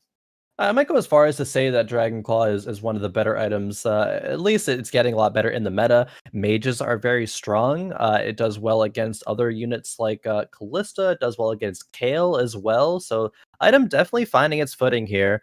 I don't think Noster actually wanted to win that round where he cashed out. It wasn't like they were particularly strong. It was just a couple of Callistas that declawed Tom Kench, but found the win nonetheless. Cashed out a bit too early. Ended up getting 2 Thieves Gloves. And, I say like yikes, right? Because generally playing Fortune, you want to cash out to hit some 5 costs, some legendaries, get some Nikos, and to get a lot of gold or item components. But getting 2 Thieves Gloves, sure, that's decent. It gives you a bit more power, but the power, there's no agency there, right? The Thieves Gloves are just going to roll what they will. It might be good, it might be bad. It's gonna be hard pressed to find value because the carries aren't gonna be the one with the Thieves Gloves, right? You're gonna want specific items for your carries between whatever it may be, right? Slayers, you want that GA, Deathblade, Last Whisper, whatever, and mages, you want these AP items, but RNG with those Thieves Gloves, they're not gonna be good here for Noster. I kind of like think about Thieves Gloves as like have you ever played Boggle? Right, it's like a word game. You have to Oh, shake up all the letters, oh at yeah, I have first, and they kind of actually. just fall into place. You have to find the words through the random lettering. Hmm. Thieves Gloves is kind of like that, where it's like Yeah, the game shakes up all the item components and puts them into this list that you can actually see online, by the way, in terms of tier 3, tier 2, tier 1 Thieves Gloves. yeah, And this is gonna be what happens here, because we have 1.5 items because they're tier 1, and we're less flexible. But in the late game, we're going to have items on people who normally don't have them. And sometimes those little differences are what is the difference between a second and first place. So we won't really see the impact of these Thieves Gloves until late game, where we're either going to say, ooh, it doesn't look like he's got a lot of room for these items, right? Or we'll say, oh, so thank goodness he's got these Thieves Gloves, because now Annie yeah. can be a tank when it rolls correctly. Yeah, and I mean, you're going to be hard pressed to find units to put these Ornn artifacts on, because this is an amazingly fast Ornn on 3.5. The fastest that probably anyone's ever going to get in Ornn. Artifacts are going to be pumping out, but again, two Thieves Gloves finding their way onto to the units means that less Yeah, places for the artifacts to go. Uh, exactly. Not even great Aurelian Soul items right now. There's only a Guardian's Angel there, perhaps a Gunblade or a Jeweled Gauntlet after the Wolf round, but really, like, again, Noster playing a very risky style. I wouldn't say it's working out wonderfully right now. Sure, there is going to be direction to have it perhaps work out in the future, but being a low HP in this lobby, 52 right now, the direction is there in the comp that you want to go with Aurelion Soul, right? But the items aren't there. We're low in gold because we rolled a lot there on level 7 to try to stabilize. It is risky now. And Andross, the player in second place, is at 92 HP still, top of the lobby. We could see Noster fall, but we got a long way to go before we reach the end of the game. Koal Little, Assassin one trick, Spirit one trick. No, Spirit one trick, I would say. So Yeah. far today, the Aatrox ult was very useful there. And this is the issue with assassins. It's like they either get completely dismantled or completely dismantle you. You very rarely get like the 1v1 with assassins. But Koal Little is going to be who we're running with. Right now, we've got a Tier and Cloak on the bench, so we're actually keeping the party hat off, which for assassins I think is actually a pretty good idea, unless you have to put it on your Diana if you can't get like a second locket or something. But Yeah. at this point, it's actually going to Oh. be harder to get a Diana than it is to get a 3-cost chosen. And so we're just gonna keep going this direction. What do you think about that Diana switch? It looks like we're maybe trying to go. Where are we going? That's a great question, Boop, because Koala being a Spirit one trick, spirits do perform the best when they're able to get a Diana 3 online. Koala did not roll for that. Instead, is going to aggressively level, is level 7, playing with 50 gold. Yikes. Items come through here, maybe a Hand of Whoa. Justice and a Chalice coming through. It's Oh, not the worst, but not the best. We see the Assassins as well, the Ornn, another Ornn being found, but Four Spirits is not there. Diana okay. has been sold. I'm a little, I guess, like, hard pressed to really find how Koala is going to come back in this game. Is it just being 2 Spirits and 6 Assassins? I guess so, right? It looks like that's going to be the route that Koala ends up going, and I think he may have gone for that direction earlier as well. I'll have to see how it But works out for why him, though. sell the Diana then? To put the Kindred in, because Diana is also a spirit. So that's what I'm a little confused by in terms of the decision making here, because the Diana would have lasted way longer than the Kindred in that situation. Maybe it's because Kindred ults a little quicker and we want to get that Sivir going a little bit quicker, but I don't think at 56 HP, especially at tier 1, that really matters. Like, we need to have that Diana in the back lane because the Diana is technically your tank, right? Yeah. And now we just don't have one. As we sold an Ornn, man, Ornn just wants to show up today. We got Oh. Fortune Assassin Cat. Wow, Like, what skipping chosen the are you? chosen. Yeah, like, what chosen are Yeah. you looking for? Like, So what are you wanting? I was literally just gonna say the one reason that I could see Koala selling that Diana, of course, is gonna want it in the comp, right? As we see Diana found and put in, is going to be to find a Katarina or a Kali chosen to then put that in as the major carry there. But Koala finds the Fortune chosen Katarina, and sure, it's not not Assassin chosen, which would be optimal here. but just skips it, even though it would give them one Katarina away from Katarina 3. It looks like Katarina is just kind of the item, the aura item holder, right? Holding the locket and the chalice. The Akali is going to be the main carry here, but she's only tier 1, and Whoa. there's no pair even there. So Akali 3 is honestly probably not going to be found before this game will come to a close, at least for Koala. Akali chosen we see for Melisma there, as that does Yeah. take the round versus QB, but Koala playing with fire right now, to say the least. I think, playing with Hellfire or Fellfire from, other things like it is. This is like I'm a little dizzy trying to predict, because we also just picked up another Diana. We Yeah, saw I a mean, chosen the Diana's back. yeah. So we just took a bit of time off. We took a little bit of a mental health day, maybe. And then we're back and we're ready to go. But I would have loved to have that Locket of the Iron Solari on that Diana, because it's better on her. Yeah. And the reason why it's better is you're going to get more value with that Diana because she has that secondary shield. So it helps her get to her first ultimate, and then once that shield does fall down, she just has another one, right? And Yeah. so you're actually seeing it work out according to plan, but it's because there's Diana now, right? Who is our second spirit. So we did all these changes. We ended up selling a couple things. Maybe it was for econ, maybe it was this and that. And we actually have almost exactly the same team comp as when we first landed on Koal Little. Oh man, this is just, it's funny, honestly, what's going on from Koala, because if Koala high rolls, right, lands an assassin chosen Akali or Katarina, you can say boom, predicted, it worked out, great. It's risky though, again, playing with fire sort of play style, but I guess that's what Koala needs to find a top 3 placement at the end of the day. We'll see what item will come through. It will be a chain vest. Not sure, because the koala actually, the cute koala in the way of looking at the item bench of koala there. Don't remember offhand what the item components were. Scouting the rest of the lobby as well. We see 4 ninja being played by Melisma, and that might not be the case for the rest of the lobby, but at least it's gonna be good enough to win streak with now. And oh, okay, a locket probably wants to be built. Boop.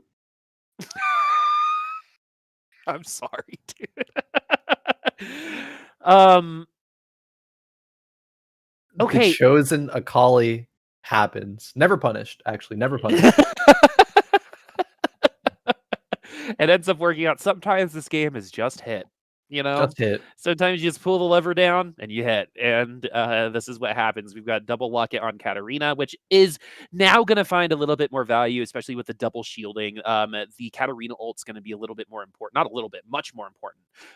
Once she kind of figures out her targeting, and this Katarina ult is going to tag the Pike, and Melisma is going to fall once more. So we finally have stabilized, and we're actually pretty lucky to do it at 56 HP, as the rest of the lobby has been losing really Oh yeah. quickly. Even on the top side, as Melisma has, I think, a tier 3 Pike that we just went through no problem. Sirblackp, as you predicted, in the top 3 right now.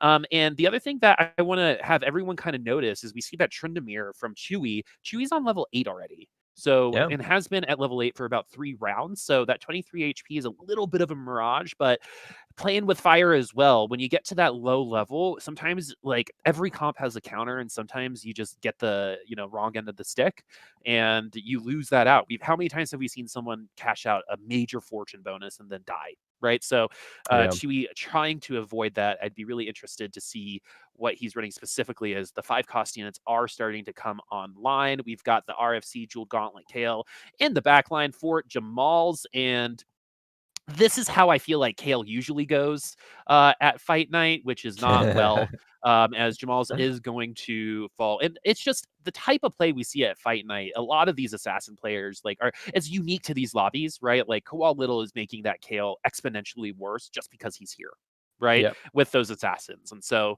that might be why the Kale isn't as successful as you would expect, but can still beat anything and anyone if allowed the time to ramp up. Definitely. The time to ramp up is still there for Koala as well. As you noted, very Keely is gonna be able to stabilize at 56 HP, and that was because even before the Akali Chosen came through, the previous like 2 or 3 rounds were still won, even after selling that Diana, of course, and being on Akali 1, but it was enough to get the job done. So now Koala gets a lot of gold.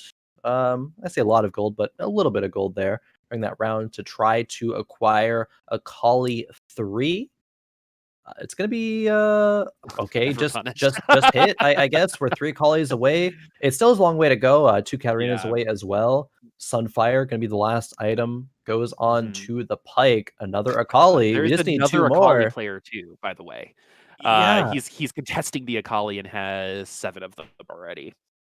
that's great. I mean, it was Melisma who maybe was just playing it for strongest board. They could have sold it. Yeah, okay. It did look like from that quick scout there that the Akali was sold. That's Okay. probably why Koala is going to be able to find so many right now. Sirblackp on their side there, a fantastic board playing a keeper composition with Elderwood Spite actually being the third item for the cannon. That is going to be great when it goes to the spell power and tankiness of that cannon to survive all the way through and to counter the assassins, right? That Shuriken Storm does go off. The cannon revives and is going to be able to secure this round win against Koala. Koala starting to feel the pressure a little bit right now. Everyone kind of feeling the pressure as the lobby has really tightened up. We're going to go over to Noster, who had that Thief's Gloves payout not too long ago, and we're actually going to keep the Annie in. We've got the Sunfight. See, like these rolls aren't awful. Yeah. The Rabadons is going to actually this ult from Aatrox has actually some pretty good scaling when it comes to AP. And it's actually maybe the tag on the static shiv will actually attach to some of the units he pulls and might do even more damage. Yeah. However, it's really scary when there's a Kennen in because you always run the chance of, the game board getting pretty crazy and then pulling the Kennen into your team. Yeah. But we're going to go up against the Assassins, which should actually be really interesting because of this Thornmail Declaw winter Sejuani. Oh, I mean, it really was just the Aurelion show right there, though. Gonna be able to Oh, get taken out, so save a little bit of HP if you're Koala. But Aurelion Soul, that breath just took out every single assassin there. GA being so key on that unit. And later on into the game, Noster, like we mentioned earlier, might want to reconsider the placement of this Aurelion Soul, place it in the front line instead to be safer into those he got assassins, it. but Koala. He got the Akali 3. Sorry to interrupt, but No, I it's a that's little ridiculous. I It's don't even like know what to he say. has been stealing candy or cookies from the cookie jar for like the last 3 years, and we still don't know who it And yeah, is. no one's noticed. It's Yeah. actually gotten away with it. It's been the cleanest crime Yeah, ever. It's so exactly. insane. At first it was underestimation, and maybe it was on purpose. Now we just got baited. Maybe that's how it went down. But we're actually getting moderately lucky with these Thieves Gloves rolls. The Locket's really nice. The Rage Blade's not really going to do much, but it's going to come down to this Aurelion Soul, which can take this fight. But we didn't get enough ult before we died to be competitive with it, as Yep. Chewy is going to take them down. Chewy 7 HP. Andross, who was in first place last time we checked in on him, is now at 2 HP, and that's the difference between mid and late game, right? You can build up that attrition in the early game, but if you don't build up enough of a lead, this is what can happen to you. Because Noster was never really in a good place for a top 4 unless the game slowed down, and that's exactly what happened. Yeah. It very much did, Boop. Carousel, stage 5 coming through. Andros, really surprised me. I didn't even notice until you mentioned it. Already down to 2 HP. They were, well ahead of everybody else, but clearly the last, stage, I suppose, like 5 rounds or so have definitely not gone well. Curious to see what they do have on the board before maybe this is the last that we see them, at least for this game. Yeah, it Noster could is running the still 7 top mid. 3. Yeah, still good Um, top 3, and it's the next week as well, but, like, that is a surprising, I guess, shift in the standings there, seeing as they're one of the players to, top 4 every single game along with Noster. Yep. And Noster in position right now to top 4, but that 4th spot is starting to get a little hot.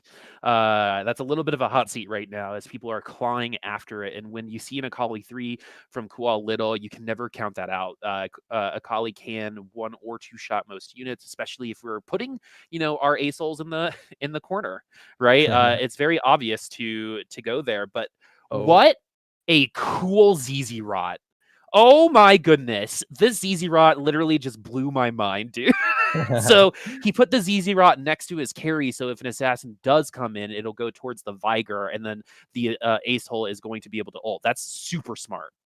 And now this Aurelion Soul has a giant slayer, so it's gonna be able to cut through a lot of the HP of that Galio. It's not enough, unfortunately, but still a good item nonetheless. And yeah, like you were just saying, that Zezdrot is key in protecting Aurelion Soul in the backline. It allows the frontline, trio there of the double thieves gloves, Aatrox and Annie, and then it's the fantastically defensive itemized Sejuani to stay up there and disable the front line and even some of the backline enemy team in that respect. Moving on to the board of Andross, no Chosen is here. Could take a Divine Chosen Irelia, and that's going to provide a little bit more frontline. It's really just how much work can Talon do here. It's going to be going up against a Samira 2 and Olaf 2. This is looking grim. It is looking quite grim, especially when the Talon jumps into all of the damage. But, we have Slayers on the other side. This is Chewy's board, and this is going to be it for Andross. So we're going to have to hope that we've developed enough of a lead to sneak into that top 3, that Yeah. people like Jammalz finish a little bit lower on the leaderboard, which can happen as he is in 7th place. So it is still not, you could see Andross doing the math right now Yeah. in terms of, is this still possible? Other than that, look and fly. That jacket's still obsessed with it. Nice And one. really, really great first impression there from Oh yeah. Andross personally. Speaking of first impressions, here's Jammalz. Uh, What a first and impression Jammalz has made, right? Like, yeah, I know we're sans glasses, but we are locked in on that Kale double Zeeks, and this is just one of those issues. Is we just have to hopefully play against friendly opponents, because again, if the Kale gets attacked really, really early on, it's not going to be alive that much longer. We do have 4 Divines though, which is going to at least clear the CC and cut some of the damage while Kale is at its strongest point. yeah, this board isn't bad by any means. The only thing that can really make it noticeably stronger is, of course, upgrading the last available unit up to tier 2, which is the Lee Sin. Lee Sin doesn't have a blue buff or a GA to his name, so he might not even get one kick sometimes. Double Zeeks is fantastic, though, in buffing up the Kale, especially seeing as the Kale doesn't have the Rage Blade. I can't help it. I love that tech that Jammalz does in putting all his units into the corner there, swapping sides, and literally a blink of an eye. I just it gets me every time, man. It's so good because it actually can make the difference in a lot of fights sometimes when it comes to people positioning exactly for Jammalz. He does move back to the right hand side, of course, and goes up against the cultist player. This is the issue. Yeah, Yeah. too much Unfortunate. beef there for However, Galio. Jammalz, you were really fun to watch. Please come back one day. And so, Agreed, fully agreed. I want everyone to come back. This has been like a sick lobby of personality and play, and this has been so fun to watch so far. As Melisma, who's running ninjas, now has pivoted into keepers. Yep. Probably the easiest pivot from that ninja comp. That really is only good for 5 rounds. But we do have another keeper comp, or that's really just a Kennen with that Elderwood spat. So it's going to be Kennen versus Kennen for a couple of these guys, but this is really, really, again, tightened up at the end of the game as expected at the end of the set. It's QB Patootie on the top, and it's going to be Chewy in 5th place right now, but arguably with the strongest comp.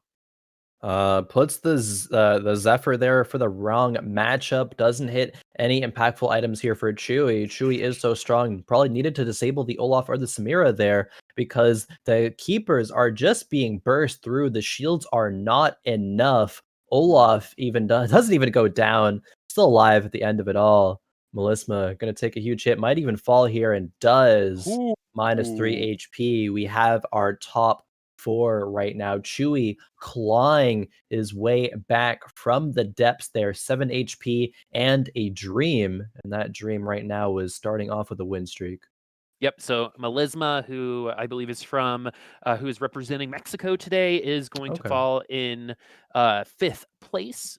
Just barely. That was an elimination. They're kind of like the hypest moments in TFT, right? Yeah. When you're battling for 4th place, both have single digit HP, but this Olaf comp can beat anything. But so can this Kalista. This Kalista seems to be like the wild card comp, even at Worlds, right? That Akali play that we're talking about was against a Kalista. And so against a 3-star Kalista that's actually very similar to this one. We've taken her out of the corner just in case there's some Aatrox eye, Yep. and Which there is. we're gonna see if it's going to help out. Because what's really cool about Kalista is she is going to stack those spears, and then once those keeper shields go off, then she exponentially gets stronger. But this is the argument of GA versus QSS that we're seeing right now. Wow, the Kennen there was actually able to step forward and hit the Callista in the backline as well, applying that Morello's, applying a lot of damage to the backline. So QB does end up taking the loss in that last round. 9 Cultist is still super powerful when they get that online, but it's by no means a guaranteed win. Chewy continuing the win streak. Noster does go out in 4th place. Still has top 4 in every single game, so an amazing performance there. I don't want to call it too early. Maybe there's some other players can still take the victory, but it looks likely for it to be Noster as of right now, of course. The spoiler rule rings true again. As both of our choices end up going into the top 3. It's nice There when we we go. we, we can spread the love, right? Yeah. So You'd both be QB, right. yeah, exactly. QB Knight, or as I like to say, QB Patootie, is in 1st place, 26 HP. And the reason why I bring that up is because of the fact that this is a 9 cultist comp. I straight up said this is not that great in a tournament form, but might end up winning this lobby. I love eating my words. I love when players prove me wrong, especially with these comps. I also have a little bit of a bias against cultist for some reason. We all have that comp that we just like, I'm not going to play you. Just hate. Yeah. Cultist is that comp for me.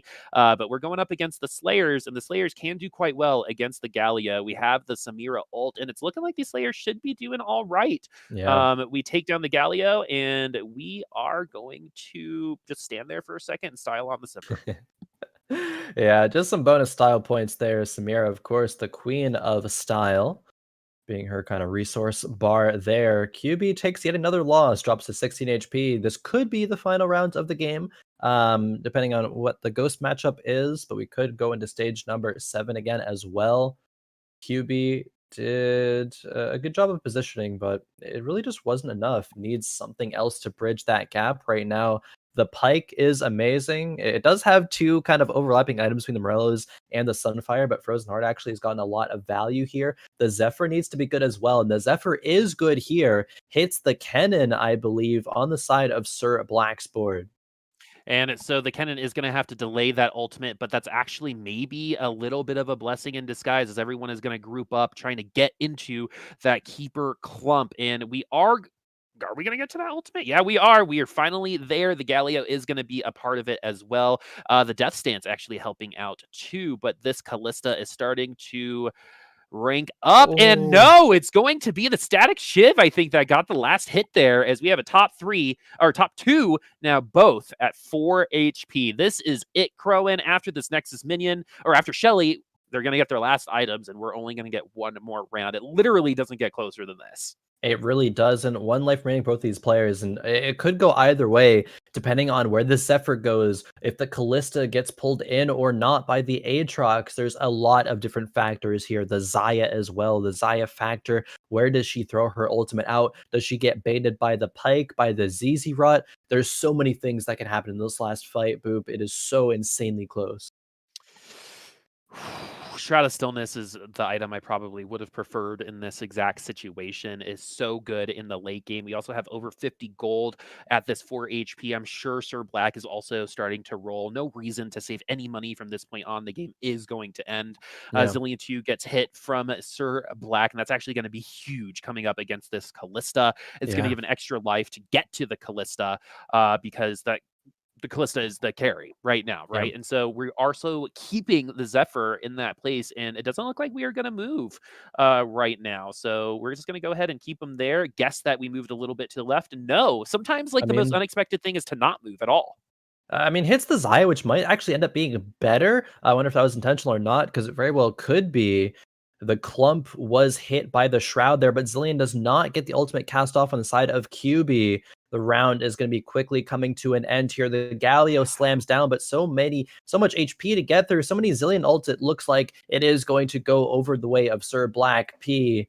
And yes, as the final Aatrox slam comes through, QB is eliminated. Sirblackp, the redemption run, at least in game number 4, won't be You placing in the called it. top 4. But yeah, this Plague Yeah, you spoiler. straight up called it. The That's crazy. specific player.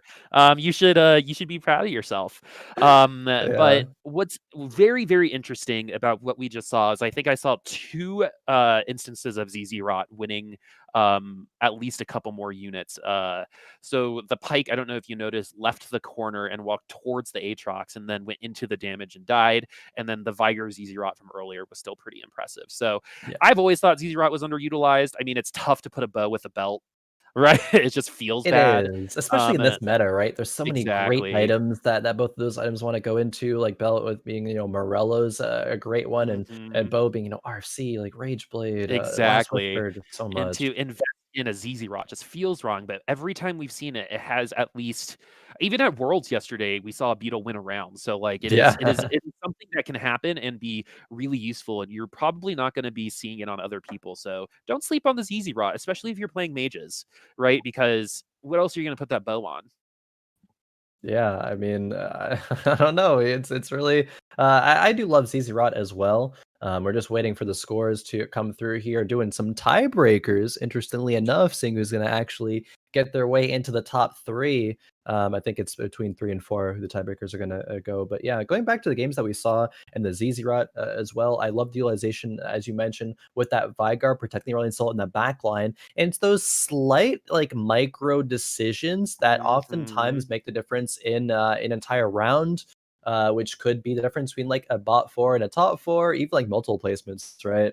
There's a lot of good stuff coming out, and I can't help but bring up again Jammalz and the very, very quick board swapping, because I literally don't think I've seen but like one other player maybe do that exact thing. But take notes. That's all I'm saying. Take notes. And that's especially impressive to me because I have a hard time sometimes clicking the portrait of the correct unit I want to buy. So whenever I see that kind of mouse accuracy, I get really, really impressed by it. So we're doing those tiebreakers, friends, and then we will get an interview. It's probably going to be Noster, but we will get those scores for you here soon. The 3rd place spot was very close, and seeing the way that this board landed, it's probably between Melisma and somebody else. So we're going to get to those scores, Khroen. Let's see who is the victor of Fight Night. It's going to be Noster 11, of course. The only player to top 4 every single lobby, gets 32 points, does it in dominant fashion. Andross netting a 2nd, and QB is going to be, with that 2nd place, winning the tiebreaker over Melisma, 21 points apiece. But QB will be 3rd, Melissa will be 4th. But I mean, we've seen impressive stuff through all of our players, right? Even at the bottom of the lobby there with Sirblackp and Chewy, they really turned up in game number 4. It was unfortunately too late to come back into the top 4 or anything like that, but still, I mean, everyone I think here in this Fight Night had a moment of greatness. So I also want to bring to everyone's attention just real quick the fact that 2 people got 8th place and still finished in the top 3, right? That really goes to show that, like, don't give up, right? You get your 8th place, you can still win. People have You Don't Know Me or You Better Know Me and Primal are the 2 examples I know. They got 8th place in one of their lobbies in one Fight Night, right? So like it can happen. So if you get that 8th, if you get that 7th, sometimes you got to be proud of your 6th place that you didn't really deserve but kind of lucked into, right? And that's okay, right? It's not over. You might not win, but you're still coming back next week. You still won some money for playing some games, and that's really, really cool as we close out today. But I became fans of this whole lobby today in terms of just the personality of the lobby, the type of play we got. We should have known this was going to happen when the first game had 4 Fortune players. Yeah, I really should have. Like, this has been one of the most fun lobbies that I've casted here in Fight Night Rising. I absolutely love all these players. It's a shame to not see 5 of them next week, hopefully in the future as well. Especially shout outs to who actually didn't make it. It was like Jammalz, like Melisma, like Sirblackp, all like fantastic players. But the consistency has to start coming through. And speaking of that, Noster being the victor, is 6 going to weeks be on now. his sixth week back here, rivaling that of like Gunmei and Sphinx. Numano and Sphinx as well. But that will be wrapping it up here for tonight. Unfortunately, no interview, so I'll just pass the floor to you here, Boop, for your final thoughts on the day and everything that we saw, because it was a fantastic night, wasn't it?